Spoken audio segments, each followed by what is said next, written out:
I didn't. I built everybody into the hide command except for Lev, apparently. And I gotta correct that. So we went live. Unfortunately, we don't have a Lev tonight. Unfortunately, we don't have Lev. But that would have been very unfair to just put them on their own on screen all of a sudden at the top of the show. Surprise. It would have been a very fun surprise. That classic third episode hazing. Tradition. Tradition, yeah, absolutely tradition. There's supposed to be stuff playing. Where's the thing? There it is.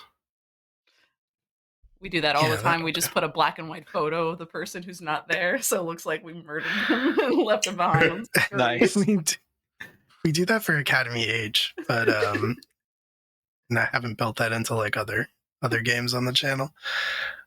Boy. Hello, hi, welcome. What up? You haven't caught us before. We're live with the Apocalypse. We're a not-for-profit TTRPG studio that makes actual play content like streams and podcasts to raise money for nonprofits, aid organizations, and other important causes like that. We're currently raising money for medical aid for Palestinians. Boy, is there a lot of bad stuff happening in the world. That's one of them. And we just ask that if you like what you see here, instead of doing any of the normal Twitch things, you instead just give whatever you can to medical aid for Palestinians if you can give anything. If not, no worries. I hope you enjoy this game. There's no expectation or anything like that. But if you're looking for a place to put money, don't give it to us. Just give it to medical aid for Palestinians. To that end, we have hidden the subscribe button, replaced it with a donate button. Seek the subscribe button at your own peril. But please, if you're gonna do it, then donate and yeah, donate first. An alert will play normal Twitch stuff as far as that's concerned. But if you do find the subscribe button, we can't stop you from doing it. It's not a thing that Twitch lets us turn off. Just be aware that if you do so, like if you have an Amazon Prime sub included in your Prime subscription, which is free, you can give it to us, but beloved Dimension 20 Dungeon Master Brennan Lee Mulligan will kill a dog. He will kill one dog for every month that you are subscribed to this channel. So I don't know, man. Don't do that. Instead, give money to medical aid for Palestinians. That is the big main stuff here. We're playing Nephilim Tenebris tonight. We had a couple weeks off. We're back at it with the crew, your favorite burned out gifted kids in space, after they have effectively torched their alma mater, every burned out gifted kid's dream. And now, they're returning to their ship, the Tenebris. Silly near future sci-fi game, about 100 years set in the future. And just in a second, we will get into our introductions. Like I said at the top of the show, Lev will not be joining us tonight, but send them good vibes, send them love. And the rest of us will do our best here to entertain you in their absence. So we can go ahead, I think, and get into our introductions, starting with Alex. Hi, I'm Alex. I use he, him pronouns, and tonight I'm going to be playing Dr. Richard Courtney, Dickie to his friends, which is all of you, who also uses he, him pronouns. He is the Sawbones playbook. I don't think he's happy about the Foundation getting burned down. We'll deal with that in a minute, but if Dickie were a plant, he would be a hothouse orchid that needs to be misted 3 times a day with his special pH balance water solution. Absolutely it would be. And I hope you enjoy watching these flower comparisons just get steadily more unhinged. Eli, you're next. Oh, hi. Hello. My name is Eli. I'm your favorite junk in the trunk, Padlock. We both go by Eddie in all pronouns. I'm glad the Foundation blew up. I'd do it again if I had the opportunity. But if Padlock was a plant, they would be a plant of the wax variety, of the rubber variety, the one that you give to one who is not so savvy with plants to allow them to thrive in their homes. But that's Pad. Incredible. Q, you would be next. And everybody please clap. I did update all of this stuff and it glitched. Hold on 1 second. I did update everything before we went live. But is it going to play? No, it's not. Cool. 1 second. Can we retract our claps?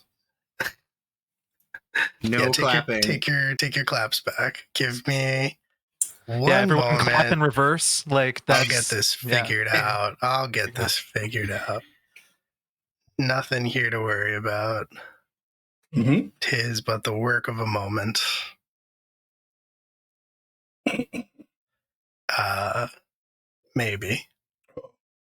Maybe the work of a moment. Ruh-roh, Raggy.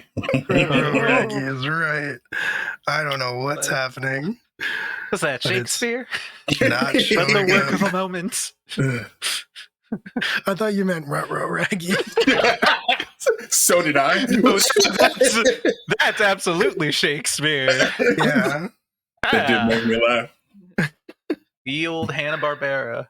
Yield. We're gonna Hanna move Barbera. here. Get your ass. That should be enough. Okay. Root-ree. War-ruff-ree. You know So that works. Rathman.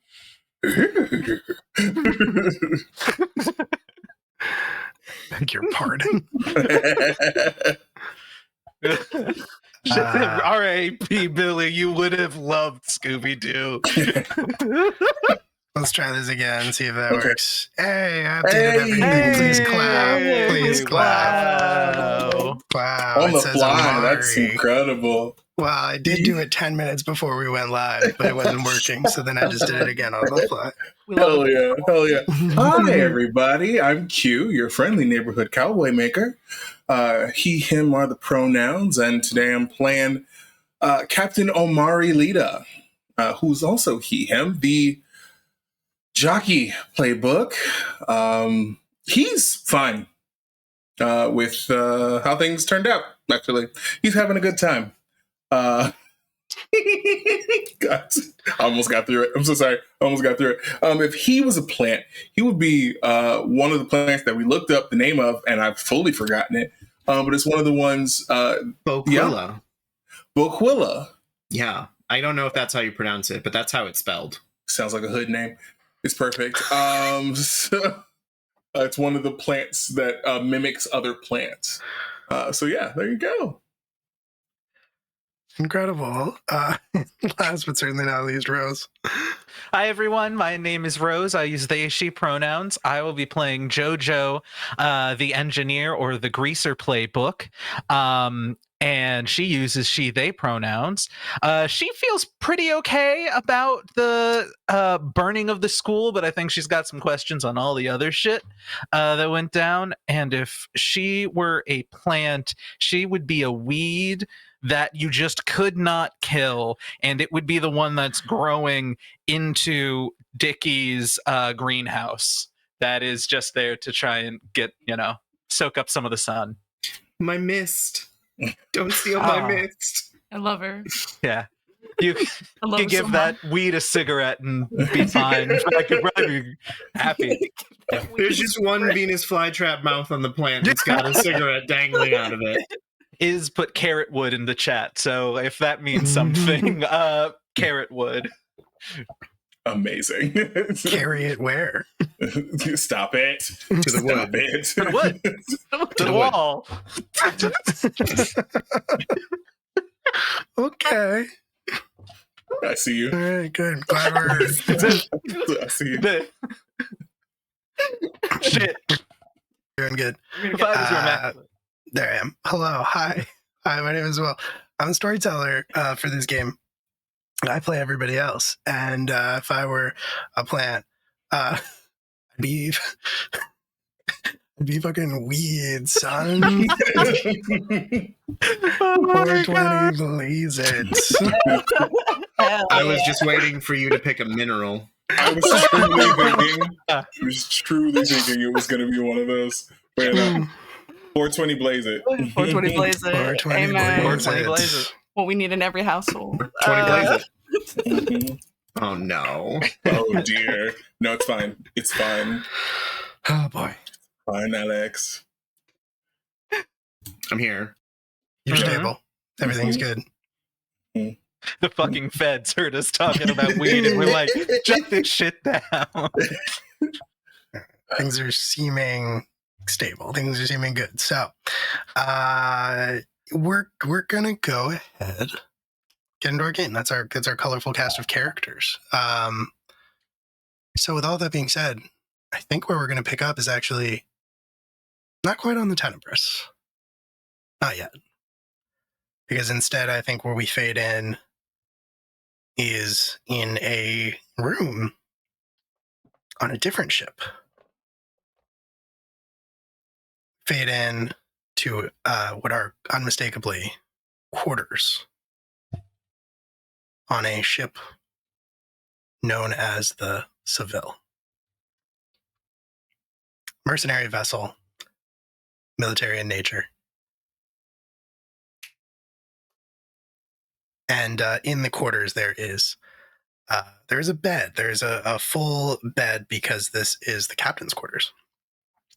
And under the covers of that bed, there is the unmistakably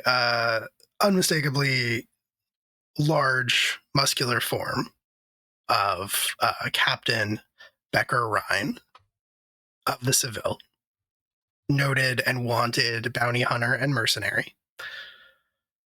And under the sheets beside her, the much smaller, slighter frame of Dr. Richard Courtney. Yeah. I mean, we're absolutely. We got our little hands curled up on the sheet. Well, absolutely, yeah. Absolutely, you do. Beautiful. And so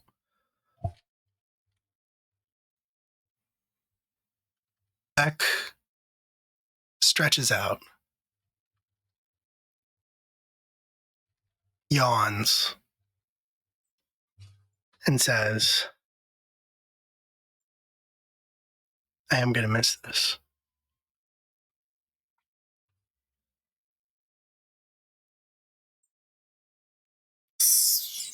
Miss blowing up the school? Among other things. I mean, don't get me wrong. That was a lot of fun. But I don't know that I can be exploding domes on Tranquility with quite that frequency.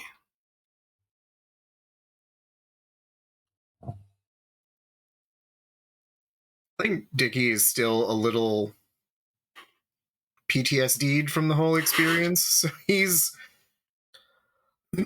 both grateful that she won't be, but he knows that this is something that she enjoys, and he's trying to encourage her hobbies. So I think it's like, well, there are other domes that aren't on Tranquility that could be exploded. She shrugs and says, you know me? See where the next job takes me. Do you have any leads, or are you still... I mean, there's always work. I could check the bounty boards if I need to. Mm-hmm. I have a few standing offers if I decide I want them. So you don't want to come back to Mars then? She laughs a little bit. She says, I'm not really built for what it is you guys are doing. Dickie, who certainly does not feel built for whatever it is he's doing ever, looks over at her and is like, what do you mean? You're a fighter. Like, there's a war kicking off in that, that just means more people to kill.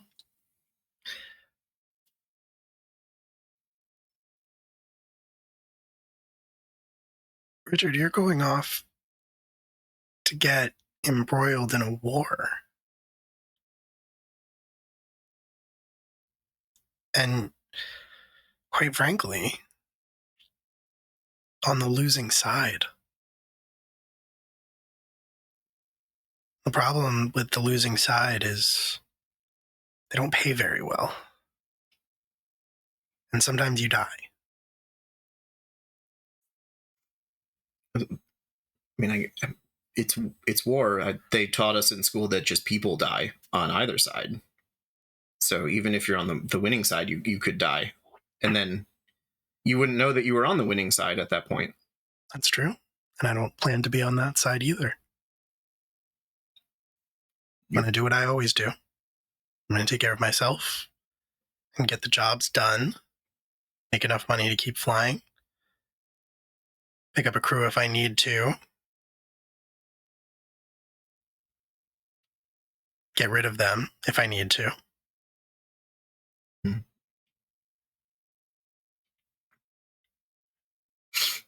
So you're really not coming? Not at the moment, but if you're feeling up for another round. That goes over Dickie's head, unsurprisingly. It's like I think that was probably a joke, but I mean, I don't know that this is joking time.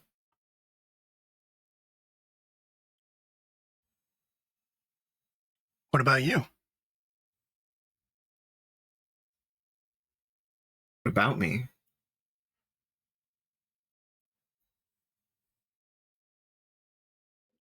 I mean, you asked if I was interested in coming to Mars with you. Seems only fair that I get to ask. Are you interested in staying here with me? Can we assume that he's still carrying this briefcase with him wherever he goes? Like, it's just sort of... I mean, I sort of figured that it was like on a table or like next to the bed, not in your arms actively. No, not actively in his arms, but I do think his hand would reach out and touch the briefcase if it's within if it's within his short wingspan. Yeah. And he would be like, and he would say, you know, as nice as it would be to avoid a war, I have to go where the Tenebris goes. That's my family.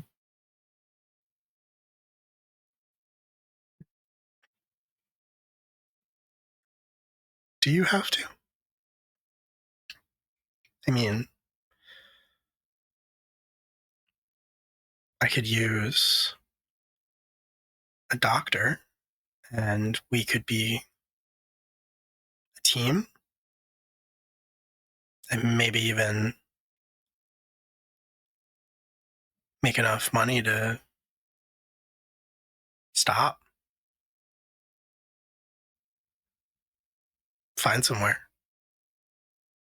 Disappear.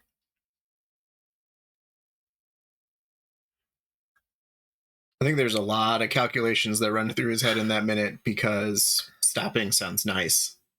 Disappearing sounds really nice. But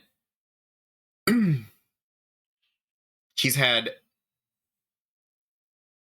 ambition and that thing that helicopter parents do where they insist that their mostly average child is really exceptional. And that sort of drive to continually improve himself is inside of him and cannot be stamped out, unfortunately, for his sake. So as nice as settling down and stopping and disappearing is, I don't think he can actually envision what that means. The only thing he can envision is finishing this thing that has been started with his family. So he just looks very sadly at her, leans over and of course up, because she's significantly taller than he is, kisses her on the cheek and says, it sounds like neither of us have an actual choice.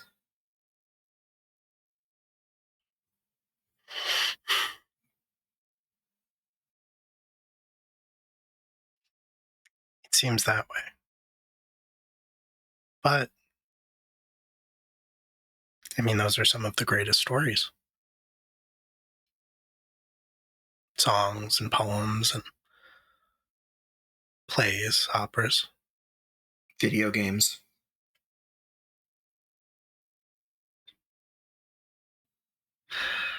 She laughs a little bit at that. Will you still send me poems?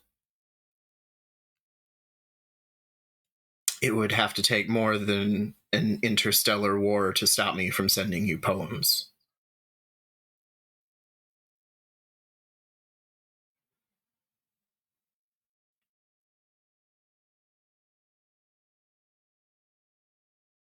Are you going to try to talk him out of it?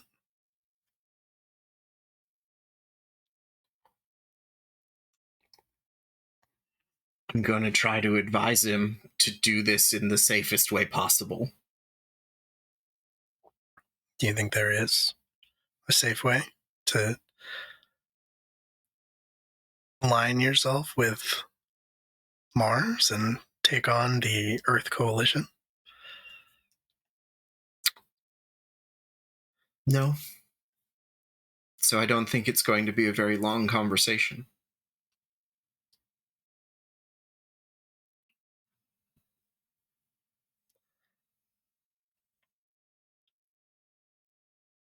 I guess a part of me admires that. That sort of conviction, belief that there's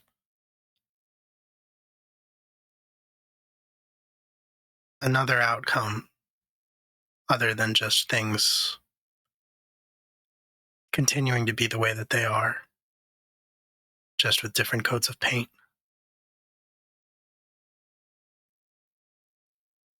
I'm not sure that there is, but he's always had that vision, and it's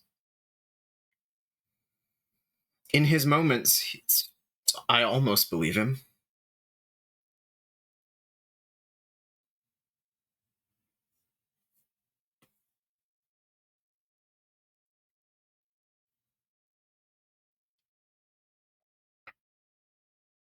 But I think we're probably just going to blow up.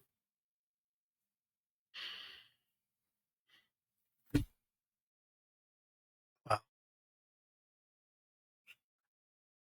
if it gets to that point, and you give me a little bit of a heads up, then I will do everything in my power to stop you from blowing up.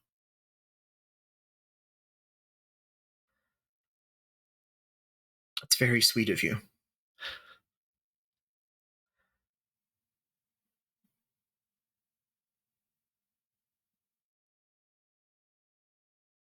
I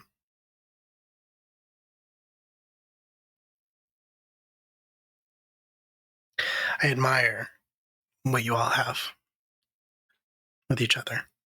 Maybe I'm even a little jealous, not just because they get to have you, but because you trust each other.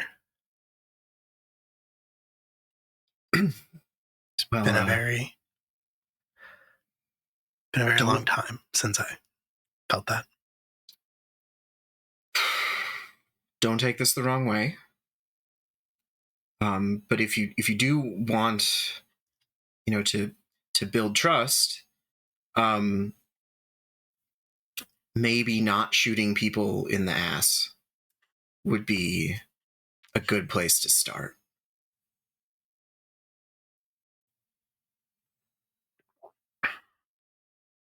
I mean, I'll think about it, I guess. Yeah, I'm not saying, you have to change your ways immediately. Maybe a warning shot would, first, just to, show that you're changing. Not that you need to change. You're perfect. You're sweet.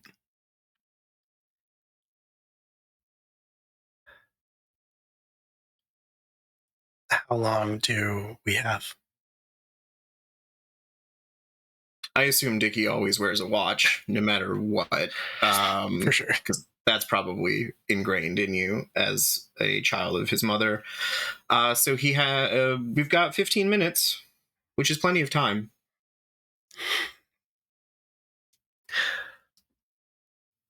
I think she says, she laughs a little bit at that. She says, "That's what I like to hear." And then she rolls over and we will fade to black again. And I think when we come back up, it's on the entryway of the Nephilim. I'm sorry, of the Tenebris, rather. Right by the airlock, where Becker Rhine once again stands, arms across her chest. Dickie, you're there as well, and I don't know exactly who else would be there. Probably Omari, but as the captain. But the rest of you are welcome to be there as well. But Becker kind of just standing there by the airlock, raises 2 fingers to her brow, gives you a casual little salute. Thanks again, Bex. She shrugs. It was fun. I got paid. I got a little bit more out of it too. Yeah, I heard. I'll miss you. I'll miss you too. Hey, you ever change your mind? If I ever change my mind, what? You want to join us? Oh, you'd trust me after I shot you in the ass? Yeah. I know you're capable of shooting me in the ass. You've always been upfront with that, really. I try. Yeah. I'll think about it, Captain. Okay. You be safe. For now, try not to get my... God, I'm trying to remember which... For now, try not to get my sweet little flower killed. I'll make sure he's well tended in your absence. She gives you a little bit of a look that clearly says, although she doesn't say this, not too well tended. And then she turns and she... Just hands up, no touch. And then she turns and she steps out onto the airlock, which seals behind her with a hiss.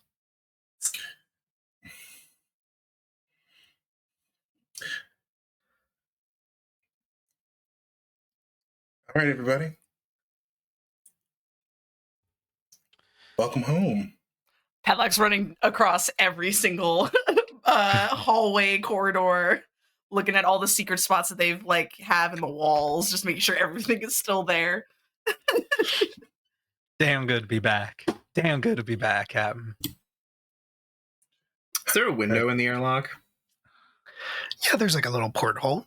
Okay, I think Dickie gets up on his tippy toes and looks through the window on the airlock until Bex is fully and completely gone, and then we'll kind of slump to his medical office. Okay. All right, you guys don't get too comfortable. I promised a conversation. We still need to have that. So say your hellos and then meet in the mess hall. Hi, Captain. And yeah, once again, we will kind of cut away. Padlock, Jojo, you doing anything before this this family meeting, or do you want to jump to that? I think the only thing Padlock wants to do is go through all their junk containers, mainly because I think we need I want to find something like a old radio or a television or something that we might be able to use for Ellie to be able to like communicate with them by housing them in Ooh. something. Okay. Yeah, that's fun. I like that. So yeah, I'm like flipping through stuff. I'm tossing stuff around. I think I'm gonna Okay. find like a old like handheld like broken TV or something like that. I'm just gonna bring those options with me in a bag. Yeah, I dig that. I really like that. I think though, why don't we roll plus junk? Oh, yeah. And we'll see what you find. I rolled a 9. Okay. All right. With a 9, yeah, you find something. You find something that will suitably work, but it's going to involve some like significant hardware tampering, basically, to rig up what it is you're looking for. Hell yeah. Oh no. Hell yeah. Oh no. That only means good things for me. So you can find what you're looking for, but it's going to be a tricky build, shall we say? Yeah. We got time until Mars. Yeah. Excellent. But I'm gonna bring an obscenely weird bag full of junk with me to the meeting. Okay. Sit on the floor cross-legged with it. Before the meeting, Joe would go straight to the engineering room, make sure everything is humming okay, sounds all right, and of course it sounds like shit, but like it's the right type of shit. Correct. It's been a while since you've turned on your car, and like you're kind of hoping to God everything sounds right. Right. Yeah. Yeah. You're giving it a listen. Things seem like they are functioning as normal. Cool. There are some interesting improvement and purchase upgrades that I'm going to want to talk about at the meeting for the ship. So I think Joe then, because it's been a while since she's been in the Tenebris, she's going to pull out blueprints and plans that she's been working on and that have been in her fucking workshop. So she goes in and you see she's got a bag slung over, and she takes out the bag and just tons upon tons of cigarettes, just like so many get put into this desk drawer. She taps it, goes, well, trip was good for something, grabs one and then grabs the blueprints and then heads out. Yeah. All right, cool. Perfect. So yeah, you all kind of gather them as well. Yes, yeah. Omari, Q. I would have shown Edith to the room. I was going to say, yeah, I think you did that probably before Dickie even came on board, because I think they said they weren't feeling well. And then when you stopped to grab them before the family meeting, I think you would have heard them just violently being sick. You probably would have had a brief exchange with them, but Edith has not yet found their space legs. Gotcha. Here on the Tenebris, the lack of gravity and orientation. You've seen it before. Yeah. Yeah. It'll pass. Mm-hmm. Just a little Tenebris flavored vertigo. It's fine. Right. Exactly. Mm-hmm. Okay. Then yeah. I think he, took a trip to the pilot's seat, and then would have gone to the mess hall. Fantastic. Yeah. So you all gather in the mess hall, kind of around the table, which, it's just sort of a fairly low to the ground metal table with chairs around it. Probably only 4 chairs that are bolted down, just because the Tenebris is not a large ship. Space is at a premium. So 4 people get to sit on your crew. Now you have a 5th. Someone's going to have to stand when you have these meetings.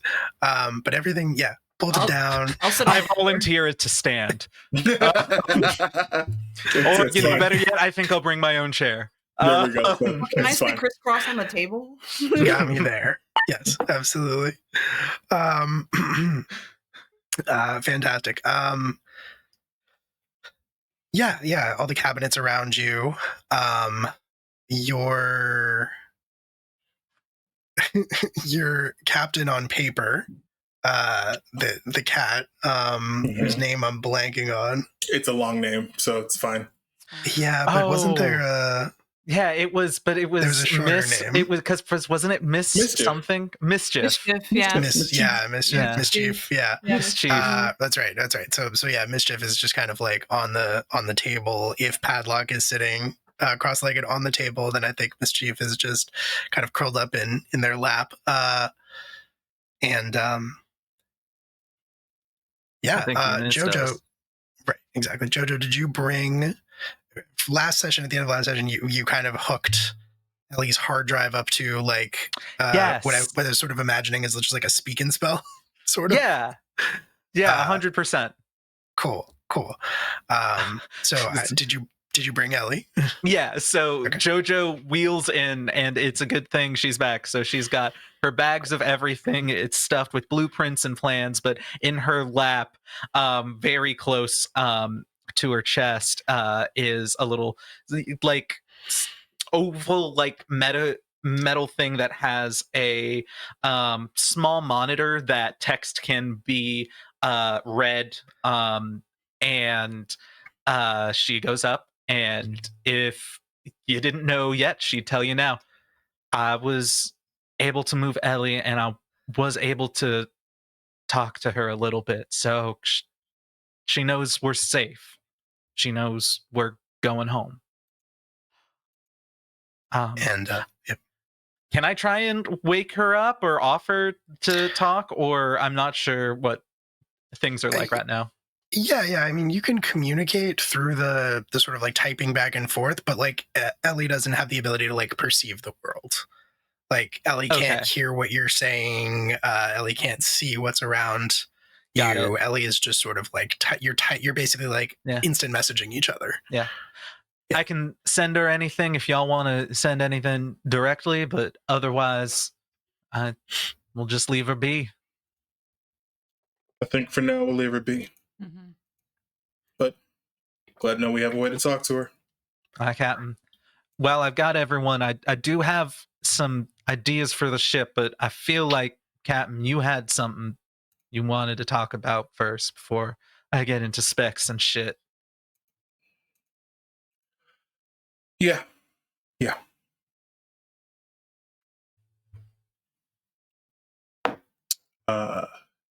Takes a drink. The drink does not smell of alcohol this time. So we went through a lot in a very short amount of time.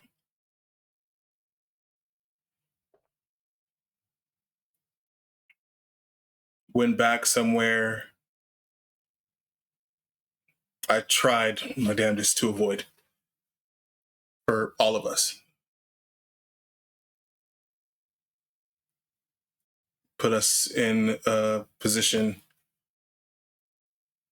for a lot of us to get hurt.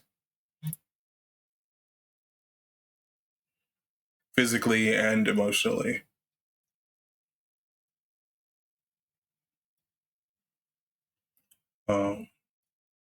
So I am sorry,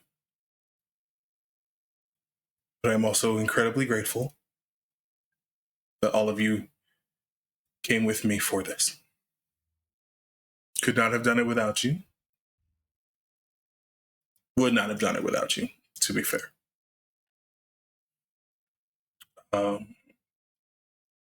Couple of important notes.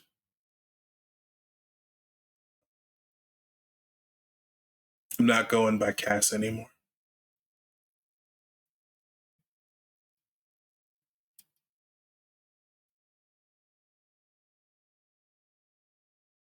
As far as I'm concerned, he died in that house.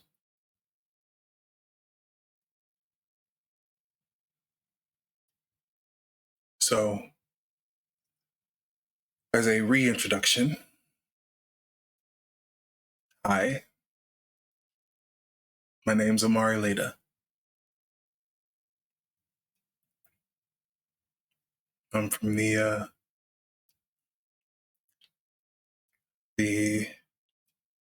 JMC.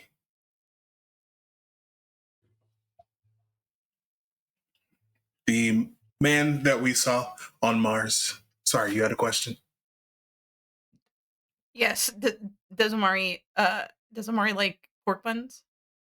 Omari loves pork buns. Cool. Sorry, I was worried about that. It was one of the first foods he had when he came from Jupiter. Cool. One of the people that we met on Mars, specifically the ones that were trying to rob the crawler, that was my little brother, Mal.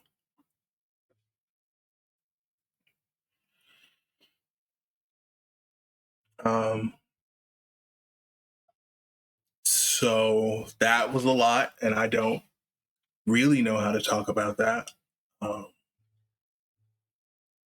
He gave me the gun, so he doesn't hate me. He just kind of hates me, which does suck, you know? I'm rambling. Let me stop. Right. And second important note, Alexei betrayed us.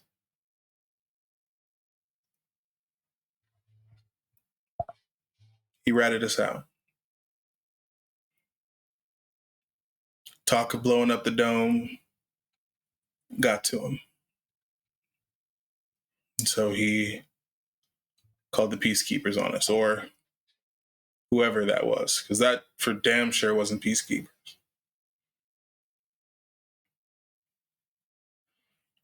And then last point.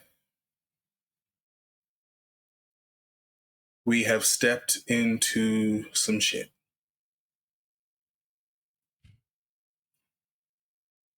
We have hitched our wagon to the underdog.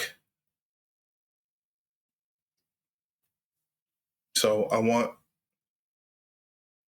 to say right here and now, I won't fault you if you say that this isn't your fight. Because it doesn't have to be. You have every right to say no. But I know that I'm going to.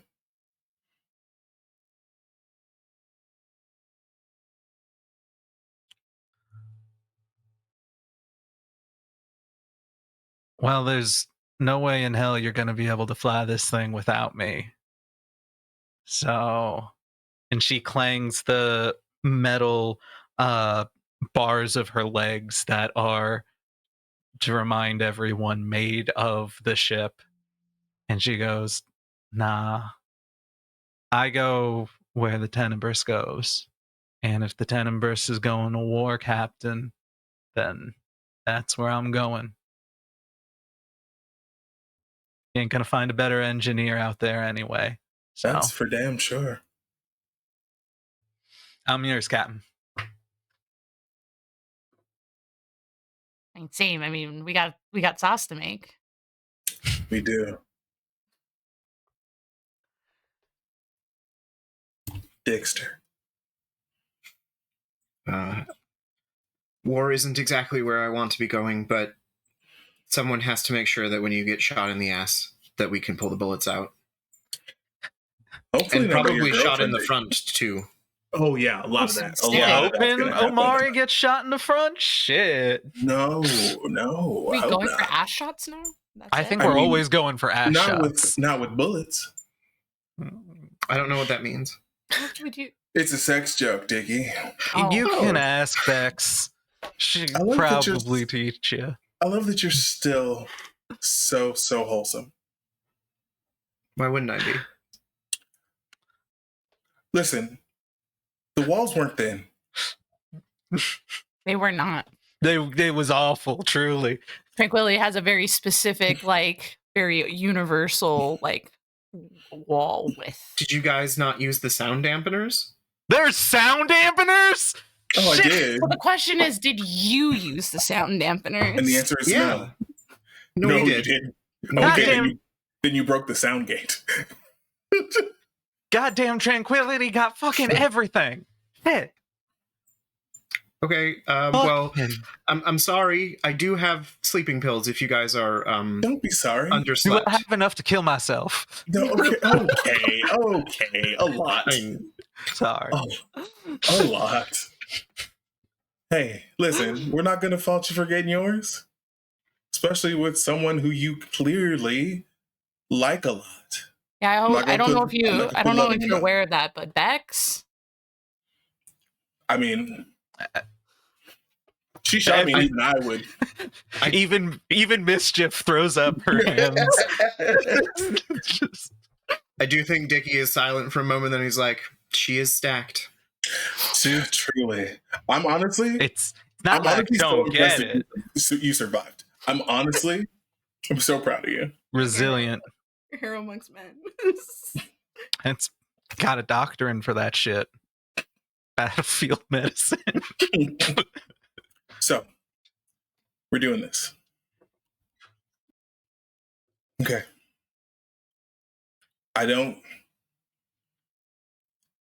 They're gonna say this, probably, maybe, about us.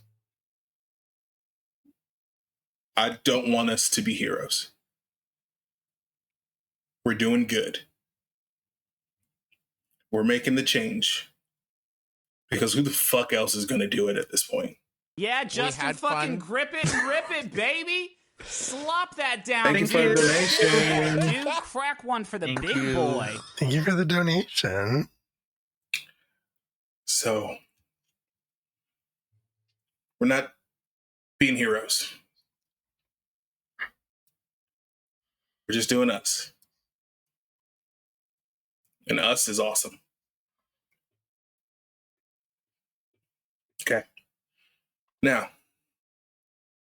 questions. Do you have them? No.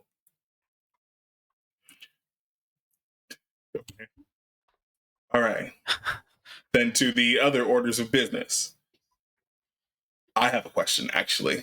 Padlock, what do you have? what do I have? What do you have? What do Why that? the See, because that's a bag that has plans, and I'm just trying to figure you're out talking what about those the plans. bag. Oh, Yeah, I'm talking about yeah. the bag. Bag. Sorry. Come on now, Patty. Great question.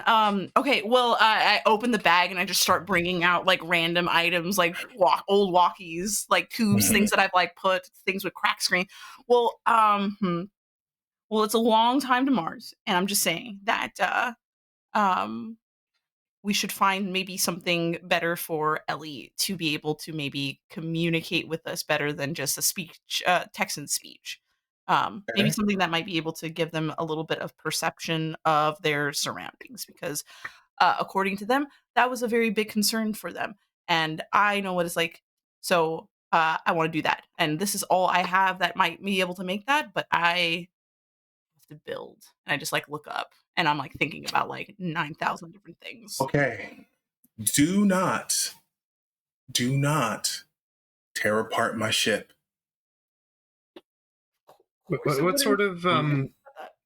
What sort of perception things are you thinking of? I mean, at least something. Oh no. Oh, Oh no. no. Oh no. Oh no. Oh boy. There we Well, go. Oh, yep. maybe. Yep. Oh. There we go. Yes. There we go. We're back. Oh, Are we? I got through. No, we're not. No. Yeah? They're not Huh? there for me. Oh, now they're Okay. here for I'm me. back? Yes. Hey. I think you're back. I think Don't we're know good. what that was. I don't know what that was either, but also Yeah, at the same you're- time, I do not see Rose. So- Oh, there I- you go. There, Yeah. I got you now. Okay. Okay, perception we're- things. Perception. Yeah, perception things. Elise being able to like hear us, if we could if they could see, that would also be a cool thing, but I don't know if I have, like, I'm looking through the junk, I don't know if I have anything, like, lens-wise amongst this and, like, shake this one random item. Can So Dickie have some medical device that is not necessarily like top tier stuff, but at least something that might have a camera on it? Yeah, absolutely. I mean, this was we've established that at least the medical bay portion of this ship is from the part of it that it was a military vessel. So there's probably some like fairly low end functional, no frills prosthetics that you have like access to. At this point, probably very old and out of date, but like something that you could install into a soldier so that they could just like keep fighting.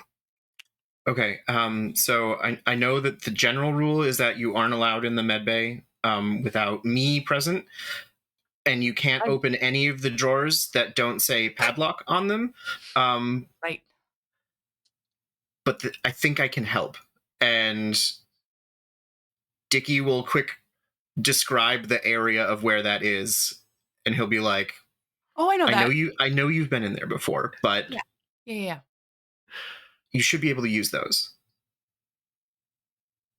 Okay. Yeah. Very basic audio visual, but It's better than nothing. Because right now they have like zero perception. So if we can give them at least something, sight or sound, at the very minimum, I think will be helpful for us. At least for however long it's going to take us to get back to Mars, anyways. So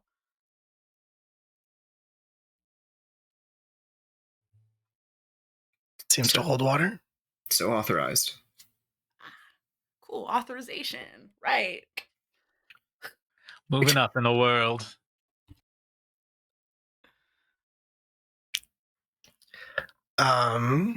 Yeah, Joe would give Ellie to Padlock then, I guess. Take care. Of course, I'm like holding them up. We're gonna figure it out together.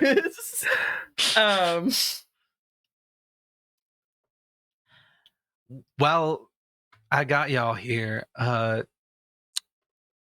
won't be able to make any improvements to the ship until we're actually in a station, or so probably won't even be able to do much in Mars. But with a little bit of credits, I might be able to fix something up. Infirmary's got a single harm, so I can try and fix that while we're on the flight. But besides that, is there anything that you want to improve? We got weapons, the engine. There's a lot of stuff we could improve. I mean, we'll have to, if we're really going in for the long haul, we'll have to do some overlooking on at least secret sauce and make sure that it's fine tuned and ready to go. It's the sauce. Go ahead. I was gonna say we have in the armory. That's one that we can improve our shielding, and then with the systems, if I can crank that thing up, we've had a few times of people coming in boarding us, but with the systems, I can lock things down. It can be air, it can be small arms, it can be people and objects. I can shut down a room, so might also be something I improve. Yeah. I think for us, mobility is going to be crucial.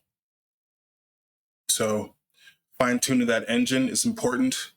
Sauce. And then, of course, being able to take a hit. Those are going to be our 3 priorities. Unless in your findings you see something better. Like if you say the armory, like the shielding, that works better, then that works for me. But actual, and we'll see what Mars has. Actual, That'll be, plating would be good.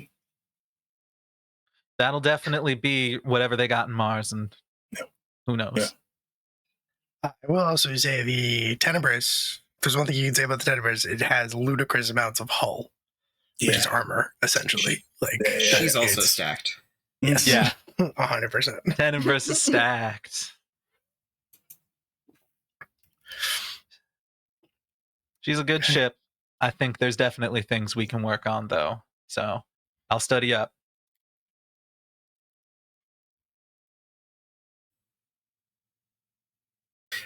I forget, is there like cloaking in this technology level? Not that is like accessible by civilians. Okay. There might be some like experimental military tech out there, but like cloaking, like there is technology that can make you blend into your background on like a personal level, like Okay. like a stealth cloak kind of, but all it's doing is like chameleon sort of reflecting whatever is behind you. Okay. That does not exist on like on the scale of a ship, as far as you know. Is there anything we could do that would be like anti-radar or like ship sensors that would bounce? Or is that the same thing? Potentially, maybe. Just asking because being able to swoop in and out stealthily would have been great on Mars. With the whole blockade. Yeah, that would have been pretty good.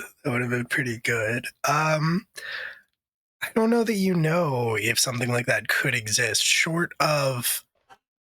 Because the main issue would be... you know what? Let's make a roll about this. Oh, yeah. Let's call this... Are you thinking out loud? Because I would like to help if I can. Dickie's always thinking out loud. Hell yeah. Let's call this an analyze something roll, so roll with brain. Okay. That is a 6 plus 2 for 8. 8. All right. 2 questions. You have 2 holds, unless Omari is trying to raise that, but it's the difference between 3 holds and 2 holds. Right. Oh, okay. Well, then, yeah, no, you got it. Okay, cool. So yeah, you can ask. We're gonna have to play fast and loose here, but like, what's something unusual or abnormal makes sense to me? Yep. What's a hidden feature also?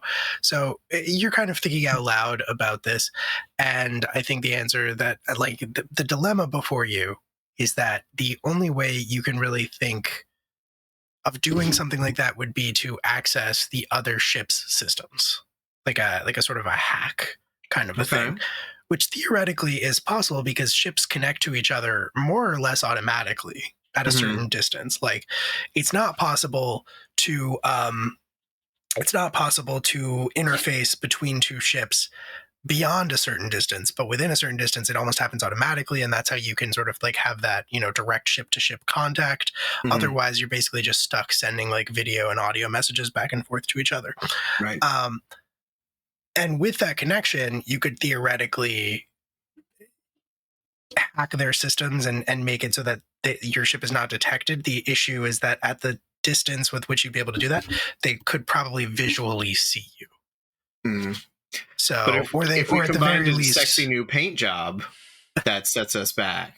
Something like that could work. If you were approaching from kind of a sneaky angle, that could work. Okay. Like, theoretically, it's possible. The issue is, how do you get close enough to hack them without them realizing that you're there? That's the dilemma. Okay. I do think Dickie's mind is on minimizing combat as much as possible and making sure that, we're not fighting an entire fucking navy. You're not trying to open the kitchen? You don't want the sauce?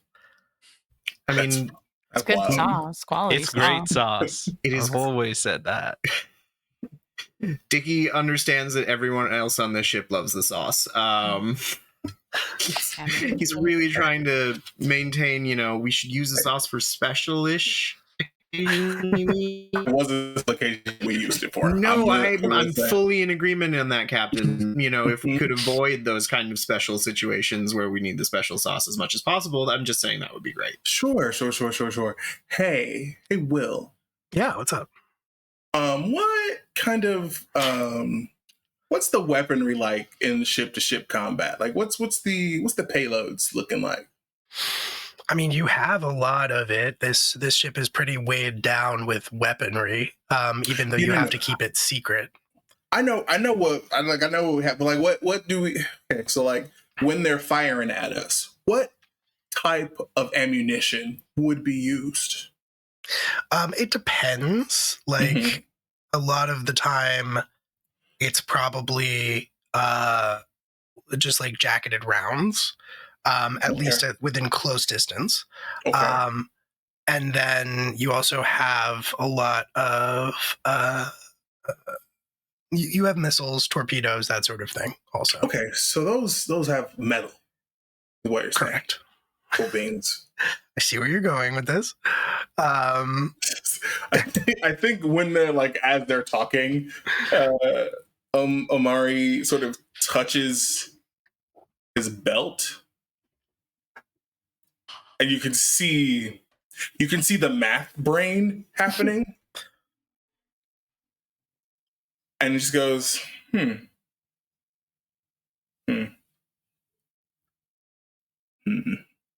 Now, I will tell you the math brain that's going. Actually, why don't you go ahead and roll plus brain as well?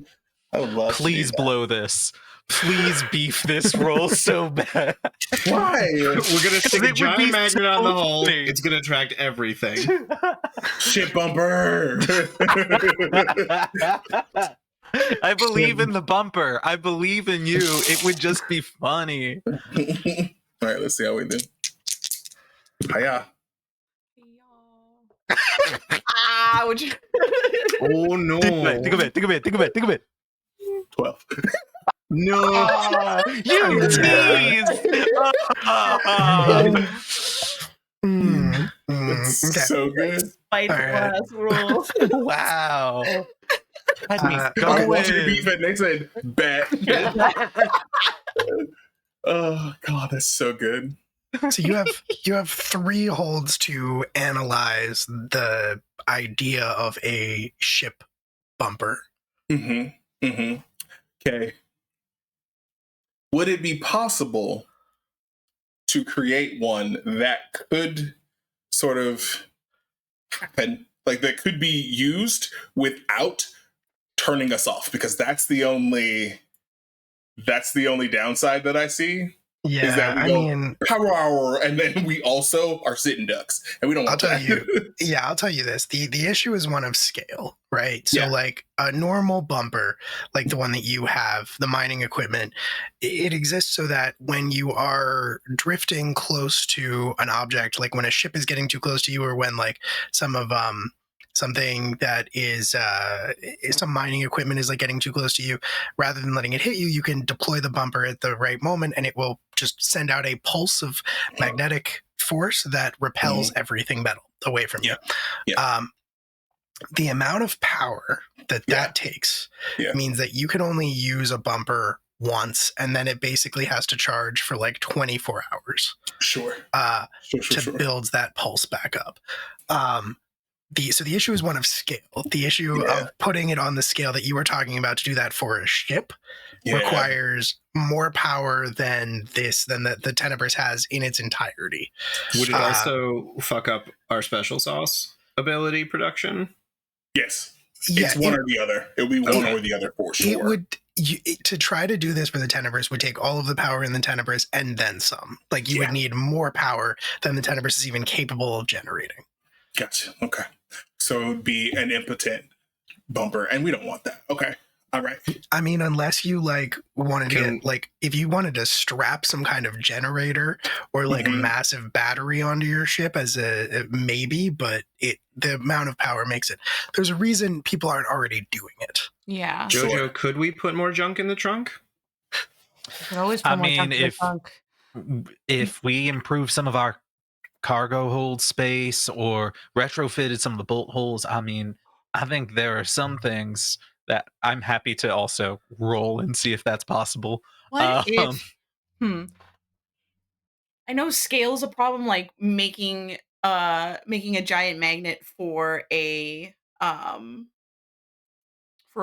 big ship, but like a magnet technically doesn't necessarily have to be big in order to disable a ship. Like, what if we look smaller in the terms of making like weaponry that can make deployable magnets or something like that can like disrupt the ship directly if you fire it off. Okay, You know? so like an EMP. Like an EMP. Yeah, like a fireable one. Okay, that is definitely more. That's definitely more doable. Like a like a mobile bumper, essentially. Sure. Okay. Maybe like a magnet net. A magnet net, or like like a trawler. Yeah. But like. Or like says Dickie, who's never seen a trawler in his life. Like sea mines, like sea mines that you can like cast out around the ship or something. Oh, interesting. Like EMP mines. That's very interesting. Yeah. Because we already have the move where I spin the ship, right? Right. So if I have a trawler that's like filled with a net that's got the mines or something, I spin that out. You could sling something. It's possible. It's but then that means combined we have to then replenish that. The bumper, it's on the ship, right? That's fair. I will put it out there also. I don't remember if we said the Tenebris had them. I think we said that you had grafted them on. But when you get into like Scrappers Union ships, like we've established so many times, it is certain amounts of any type of ship-to-ship weaponry is illegal across the solar system. You have guns; they are concealed. If you ever get caught with them, it will be a big deal. Yes, it'll be a bad day. Scrappers Union ships have to adhere to much stricter standards. So the way that they get around the no weapons thing is they have grappler arms that they use for scrapping, and they use them to literally throw things at each other. Usually like blast charges, which are affectionately referred to as cherry bombs. Oh, yeah, of course. Cute. Yeah. So that is an option. You can just throw things with the ship's grappler arms. That is there's a very standard Scrappers Union tactic when it comes to defending themselves. Gotcha. Okay. Listen, this is something for another time. But it was a thought. You know, Maeve and some folks down in Mars probably have some ideas too. So we get creative with them. Yeah, for sure. Okay. For now, that was pretty much it. You're all free to move about the ship as you so choose. Incredible. Everybody's just kind of like, what do we do? Yeah. I mean, it's been a minute since you had like a chance to breathe. Yeah, no, for sure. I will also, sorry, go ahead. I was gonna say, like, everyone kind of pauses, and I think Joe's like, "Do y'all want to watch a movie while we fly out? Like, we have the one." The one. Yeah, it's been a while since we watched a movie. It's been forever since we've watched a movie.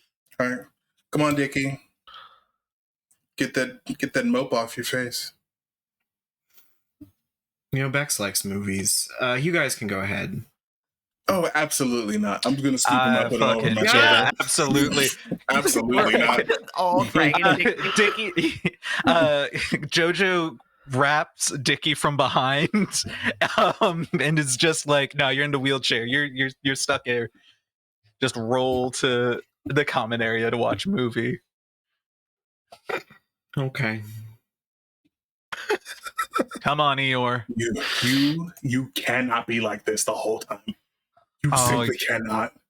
His poetry is gonna be beautiful and at least be drunk about it. Jeez, like me. Do we have booze? Amari, you're so of course cool. we do. Excuse me. What do we have? What do you prescribe for a broken heart, Captain? Anything hard, honestly. Light or dark? Yeah. Okay. Okay. I think we're getting drunk tonight, right, fellas. Well, just special for him. We're going to get him some Earth Coalition moonshine. Ooh. Sorry, moonshine? Yeah. What's that? You fucking You're going to have two pure of these. gas. And that's it. You ever Fuel wanted for to the turn your- sauce. You ever wanted to turn your eyes off? You want Yes. to go Control Alt Delete to your whole memory bank? I got you. Okay. Makes your body take a screenshot. Ever looked at a high-powered battery before? Oh, Funnily enough, God. no, I have not. Well, Yeah, first no, off, First of all, you're missing out. Yeah, Yeah, you just high-five show. yeah. That's a cup of coffee. Caffeine can never. Yeah, so I'm gonna go ahead and I'm gonna get him a shot. Okay, cool. You are gonna have some mandatory family movie time. Pad, are you gonna work on Ellie's new form Yes. after that? Yes, absolutely. Cool. Or in the meantime, too, you can't keep my hands still. While, Right. You know. Yeah, you can absolutely sort of like just settle in and tinker with some stuff while you're watching the movie. Does anyone remember what the one film that you have is? Is it It's French. Oh, it's Something- French. Something. Is it? Yeah. Yeah. Is it like Eyes Without a Face French or? My vote would be Is it Elevator like- to the Gallows, which is my favorite French Oh. movie. Okay. Yeah. Because I I'm feel a like you. pretentious I feel like You know what's crazy? like- That's also Beck's favorite movie. I know, Wow. it's crazy. That I is feel like crazy. you were the one who brought the movie because Yeah, you know for of all sure. the priorities of leaving the Absolutely. Tenebris. Nope. We need to Okay. have some culture and entertainment on this vessel. Uh-huh. 5 years later, we're still watching this fucking We're still thing. watching this Same fucking movie. film. We all have aside from just the room full of military audio tapes that you found. Right. They're when too you- sad, William. Yeah, They're no, too we're not sad. doing that. Yeah. Like a Captain All right. Log one more time. Just gonna space myself. Pretty slow, honestly. Incredible. Would it be possible for me to also, when the movie's done, roll to fix the infirmary? Yeah, absolutely. Absolutely, you can. Oh, hello. Oh, The boy, Do you my wanna say son. hi? the son, the Look boy at is him, coming to help. Look at Ah. him, Hell yeah! You want to say hi to everybody? Hi, Fredo. everybody. Frodo. Fredo. Tito, mi Brodito. amor, Vibing. mi There he is. corazón, The boy, e the mi- baby boy. Yes. He's so sleepy. He's gonna let me do this for like 5 minutes because it's so hot, Aw. and then he's gonna decide to run away. That's But honestly fair. where do you watch movies? Actually, on the Tenebris, is there like a dedicated? Maybe Dedicated there's a area. wall in the Somewhat mess hall. inconvenient. Yeah. It's, Yeah, the mess hall seems like the place. Yeah. It does Yeah. make sense, yeah. So under the various like, yeah, Eli. Oh no. Okay.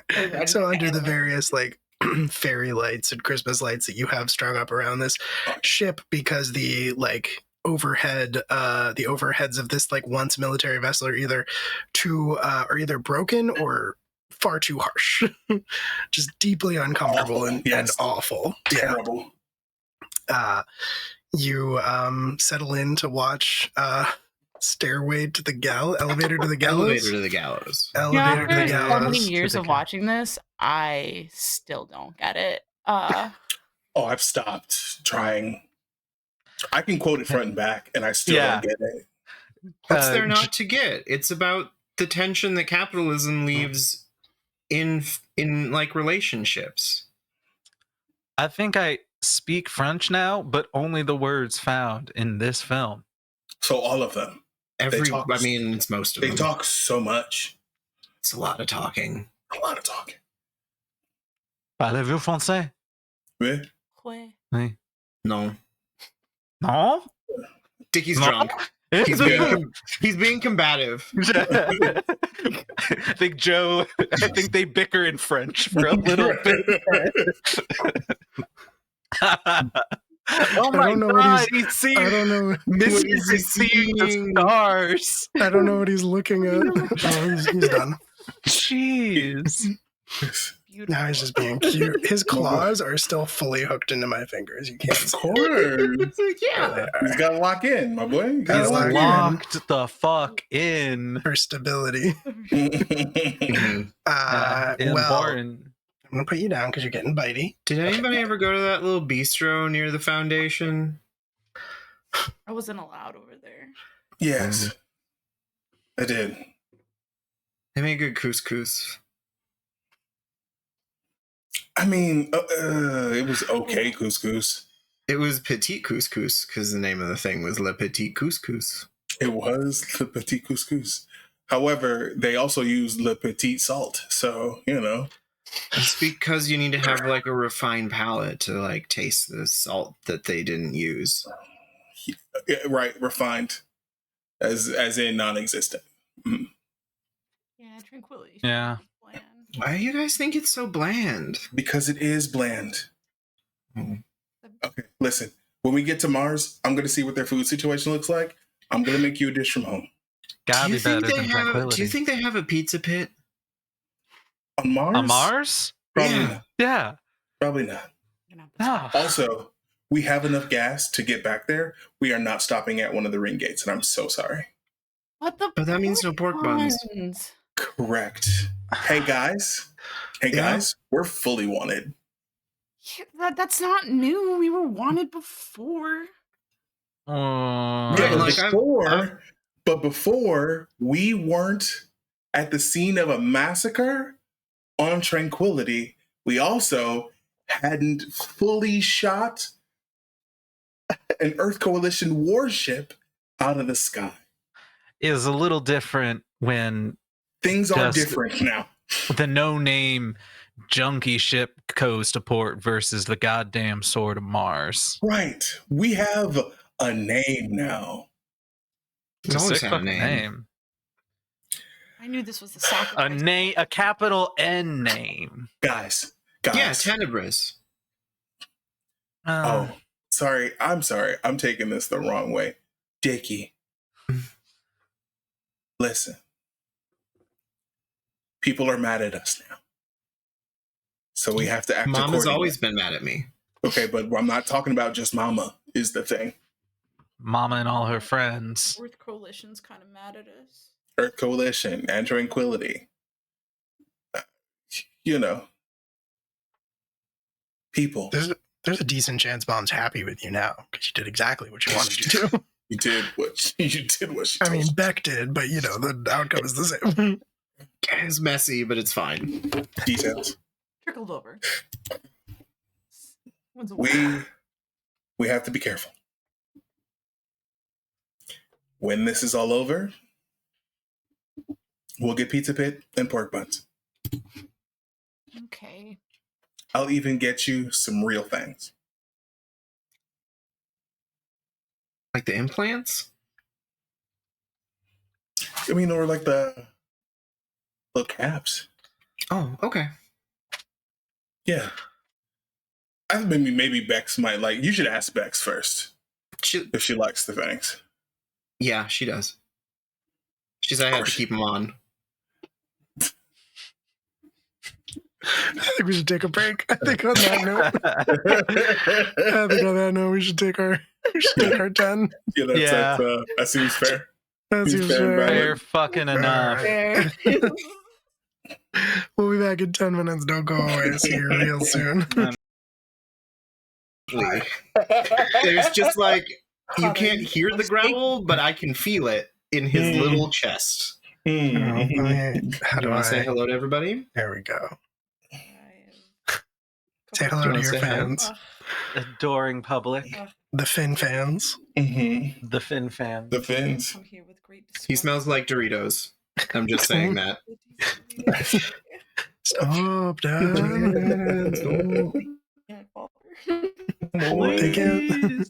They can't smell me. Oh, he's just like, get off me. Yeah, truly. I did. As always, I either have to bribe him with treats or bedtime because he is an old man who, if you say bedtime at 8 p.m., he'll be like, "All right, I'm going to my crate." Sounds Let's great. fucking go. Right. But we don't let him do stairs, so I have to carry him upstairs Sure. because of the incident. He has Yes. lost his stairs privileges. He has No, lost for his stairs sure. privileges for costing his parents several $1,000s. But Sheesh. Father, Oh, it's been my whole body hot. My God. Oh. Okay, the bedtime. He's been yearning and willing for it. So yeah. say Good goodnight, night, Finn. Finn. Say goodnight, Finn. Good night, Dorito Finn. Good night, Dorito Finn. Oh boy. So A little. is he normal Doritos or is he Cool Ranch? He's got to be Cool Ranch. He's pretty cool. Yeah, but is he Cool Ranch? I don't know. That's a good question. Right. I feel like the smell must be more nacho cheese. It gotta be, right? Like, if the dog smells like ranch, I think that's another issue. yeah, that's not a natural smell. Mm-hmm. How dare you? What do you mean? Which part? I don't know. Okay, all right. Something about natural smells. I'm assuming. We were debating whether he was more nacho cheese Doritos or Cool Ranch Doritos. Cool Ranch. Or Dark Horse spicy sweet chili. He's not spicy sweet chili. Have you had the late night taco Doritos? That's nacho cheese. They got rid of the Cool Ranch Doritos logos. No, they have other ones. They're in my pantry right now, and that's what he smells like. There's another flavor. Are you sure he didn't just eat a Dorito? Yeah, I'm pretty sure. He's not tall enough to get to the cabinet. That's Doritos, fair. those tacos would be very thin as well. It's a whole. This is good content. I mean, I'm having a great time. It's good stuff I'm for also me. having a great time. Session on. Yeah, just hello, thank you. Rip it, baby. Well, hello. Slop that down, dude. Yeah, dude. Crack one for the big boy. Thank you so much for your Thank you. donation. I forgot to point out before the break. Thank you so much for the donation. We were at $1,420. So Hey, all right. Hey. 420 blaze it. 420 blaze But it. thank you so much for your donation. Thank you so much Yeah, for your thank donation. you. 420, what you smoking? All of it. Whatever it is. Chris, is that a weed? You gotta remember Vine. I sure What a do. time that was. I miss listen, mine. I miss mine every day. There's so much of that shit that just stays in my head. It's true. Yeah. Right there. All right. I guess we should get back to playing Pretend in Space. Hell yeah. Pretend I space. guess. I suppose. I guess. So you all settled in to watch a film together for the first time in a long time. So you had a chance, a little bit of a downtime. Now I assume we're going to be heading back to Mars. That is the plan. Correct. So Captain Omari, Yeah, you started. were taking the helm Mm-hmm. Mm-hmm. to dial in that course. All right. Let's see here.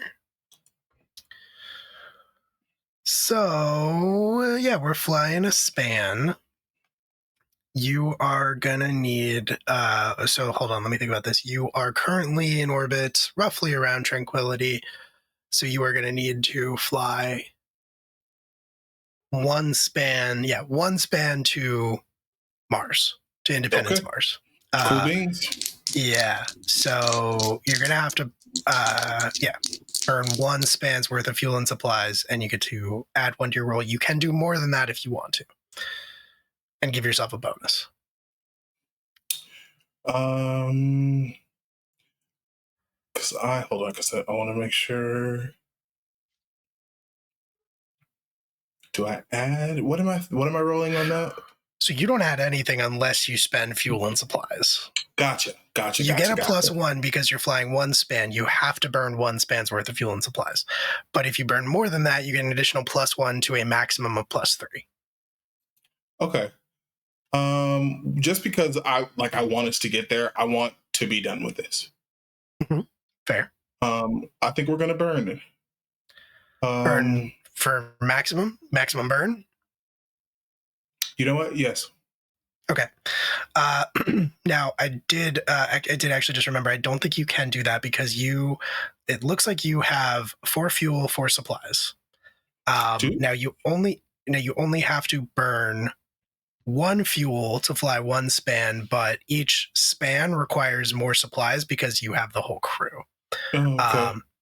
So I need to quickly just look at the rules for that in Rust Hulks. Play Rust Hulks, everyone. It's a fun game.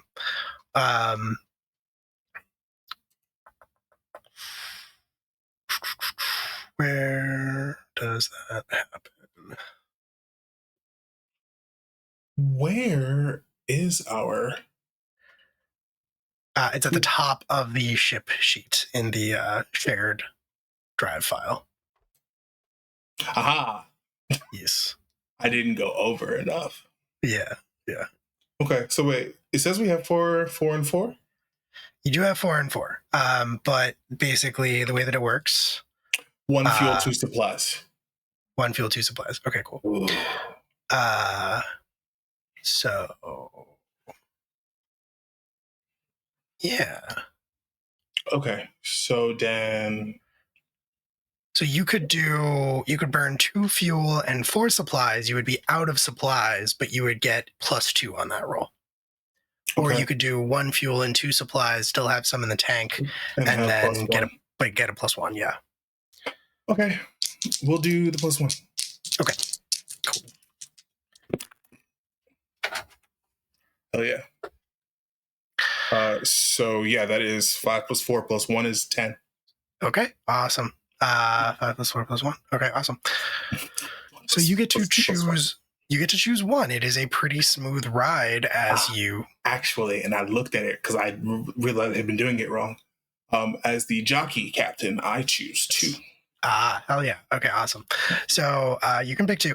As you sort of like come about, you fly away from the sort of scrap field that you stashed the Tenebris in. And as you approach the nearest ring gate after like a couple days of travel, you feel whatever you are doing wherever you are in the ship. You feel the telltale sort of judder of the ship around you as it becomes as it falls under the control of the rail system, which is going to basically try to autopilot you as you are fired out of a railgun and into the next railgun and into the next railgun and into the next railgun and so on and so forth. Not a. I know this is a slightly touchy subject, but not a flight that any human pilot could navigate safely. The speeds are simply too great, except for that one time.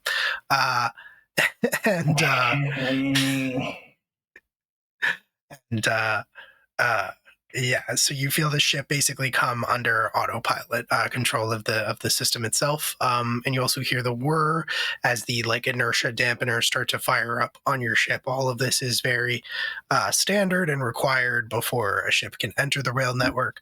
But basically, yeah, Omar, you're not going to have much to do as long as you are in the rail network. You can pick 2 options, though. Every crew member chooses 1 chain to loosen. Every crew member heats or cools a chain. You stumble on an abandoned hulk, or you come across a station. So in this case, coming across a station would basically mean stopping and getting the chance to, like, do stuff there. And I assume you don't want to do that. No, I'm not doing that. All right. So sorry. So then the first 2 are probably the main option, because if you're in a hurry, you're probably not going to want to scrape a hulk either, I'm assuming, which means that every crew member can choose a chain to loosen, and every crew member can either heat or cool a chain by 1. Okay. Perfect. Yeah, I think we should do that. That sounds good. Does sound good. So we can all do that in our own time while we're playing the game. But yeah, basically the ship is under the control of the rail network and flying without need for you to be an active participant. And yeah, if you like look out any of the viewports, which is not really advised, you just see exactly how quickly things are flying by. And you feel the ship moving around you, although the inertia dampeners make it so that you are not splatted against the back of the ship. Okay. I'm still doing the Okay. math. Sure. Yeah, absolutely. Practice makes perfect. Happens every time. Uh-huh. And I'm checking the differentials. Like, I know that it's going to be wild. I get it. However. Yeah. I mean, like you sit down and you spend some time still in the captain's chair, even though you're not controlling the ship, but it is almost a good opportunity, almost like a control, because it gives you the chance to run your own calculations and see if you can get to it before the system can. Mm-hmm. You're just not quite fast enough. Not 100% of the time. Sometimes you are, but you've never gotten that 100% success rate. Right. And like one failure means that's it. It's exactly. Correct. Okay. All right. Cool. Yeah. Which is frustrating as it is, kind of just lends credence to there was no math theory. I refuse to hear that. I don't know what you're talking about. Sure. There was no math, my ass. Okay. So yeah, but that's what Omari's doing.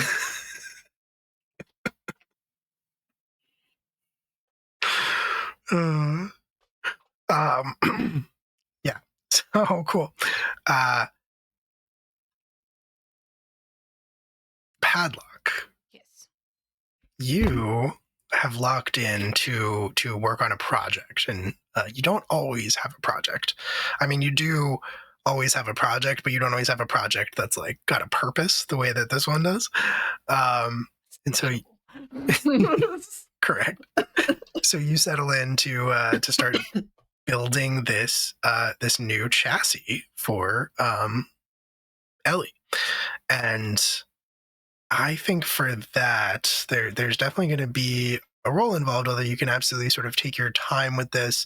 But I think we're going to call that repair something, so that is going to be a brain roll.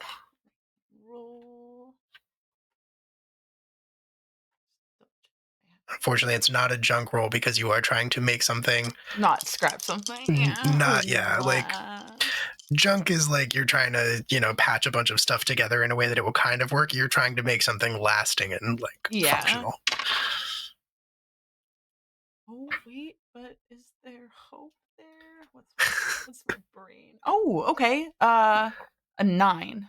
Okay. All right. You could also pull in your frequent collaborator for an assist too.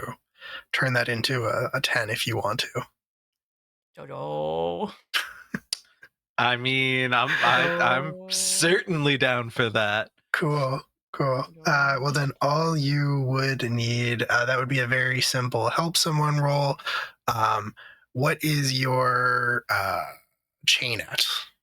I with what Cassidy gave, or what Mari gave us, I knocked Jojo's chain down to taunt and at 2 heat. Okay, cool. So you're still taunt. Here. Are you? What about you, Rose? So I am. Oh, I forgot. We're choking at 3. So to me, but yeah, okay. That's fine. I still definitely can help. Yeah, I mean, choking just means that you suffer the consequence. That means that the padlock suffers the consequence. I'm okay with the consequences. Okay, cool. Then that just means that you have to pick the consequence. Probably don't pick something important. Breaks and must be repaired. But you can heat your chain. Padlock, you can heat your chain. Padlock, you could tighten your chain again. You could take a harm, or the room you're in could take a harm. We can bring us back to choking. Okay, cool. That does kind of make sense. Makes sense for Padlock and Jojo to be a choking. Yeah. And there's nothing to read into there. Not at all. Nothing at all. Nothing at all. Single We're doing good. Red. Perfect. Yeah. So you kind of put your heads together and you get to work on this. And so you make something that is gonna hold. It does take you a while to finish what you are working on. Probably a couple of days, which makes sense because it takes you a couple of days to get to the nearest ring gate. And you finally kind of put the finishing touches on it. I will ask you, and feel free to kind of tag team this if you want, but like, what are we talking about here? You've got lots of random junk at your disposal. You've at the very least, you have the like eye prosthetics, which are just sort of like creepy kind of like exposed circuitry, like ocular implants, very outdated and old. What about the rest of it?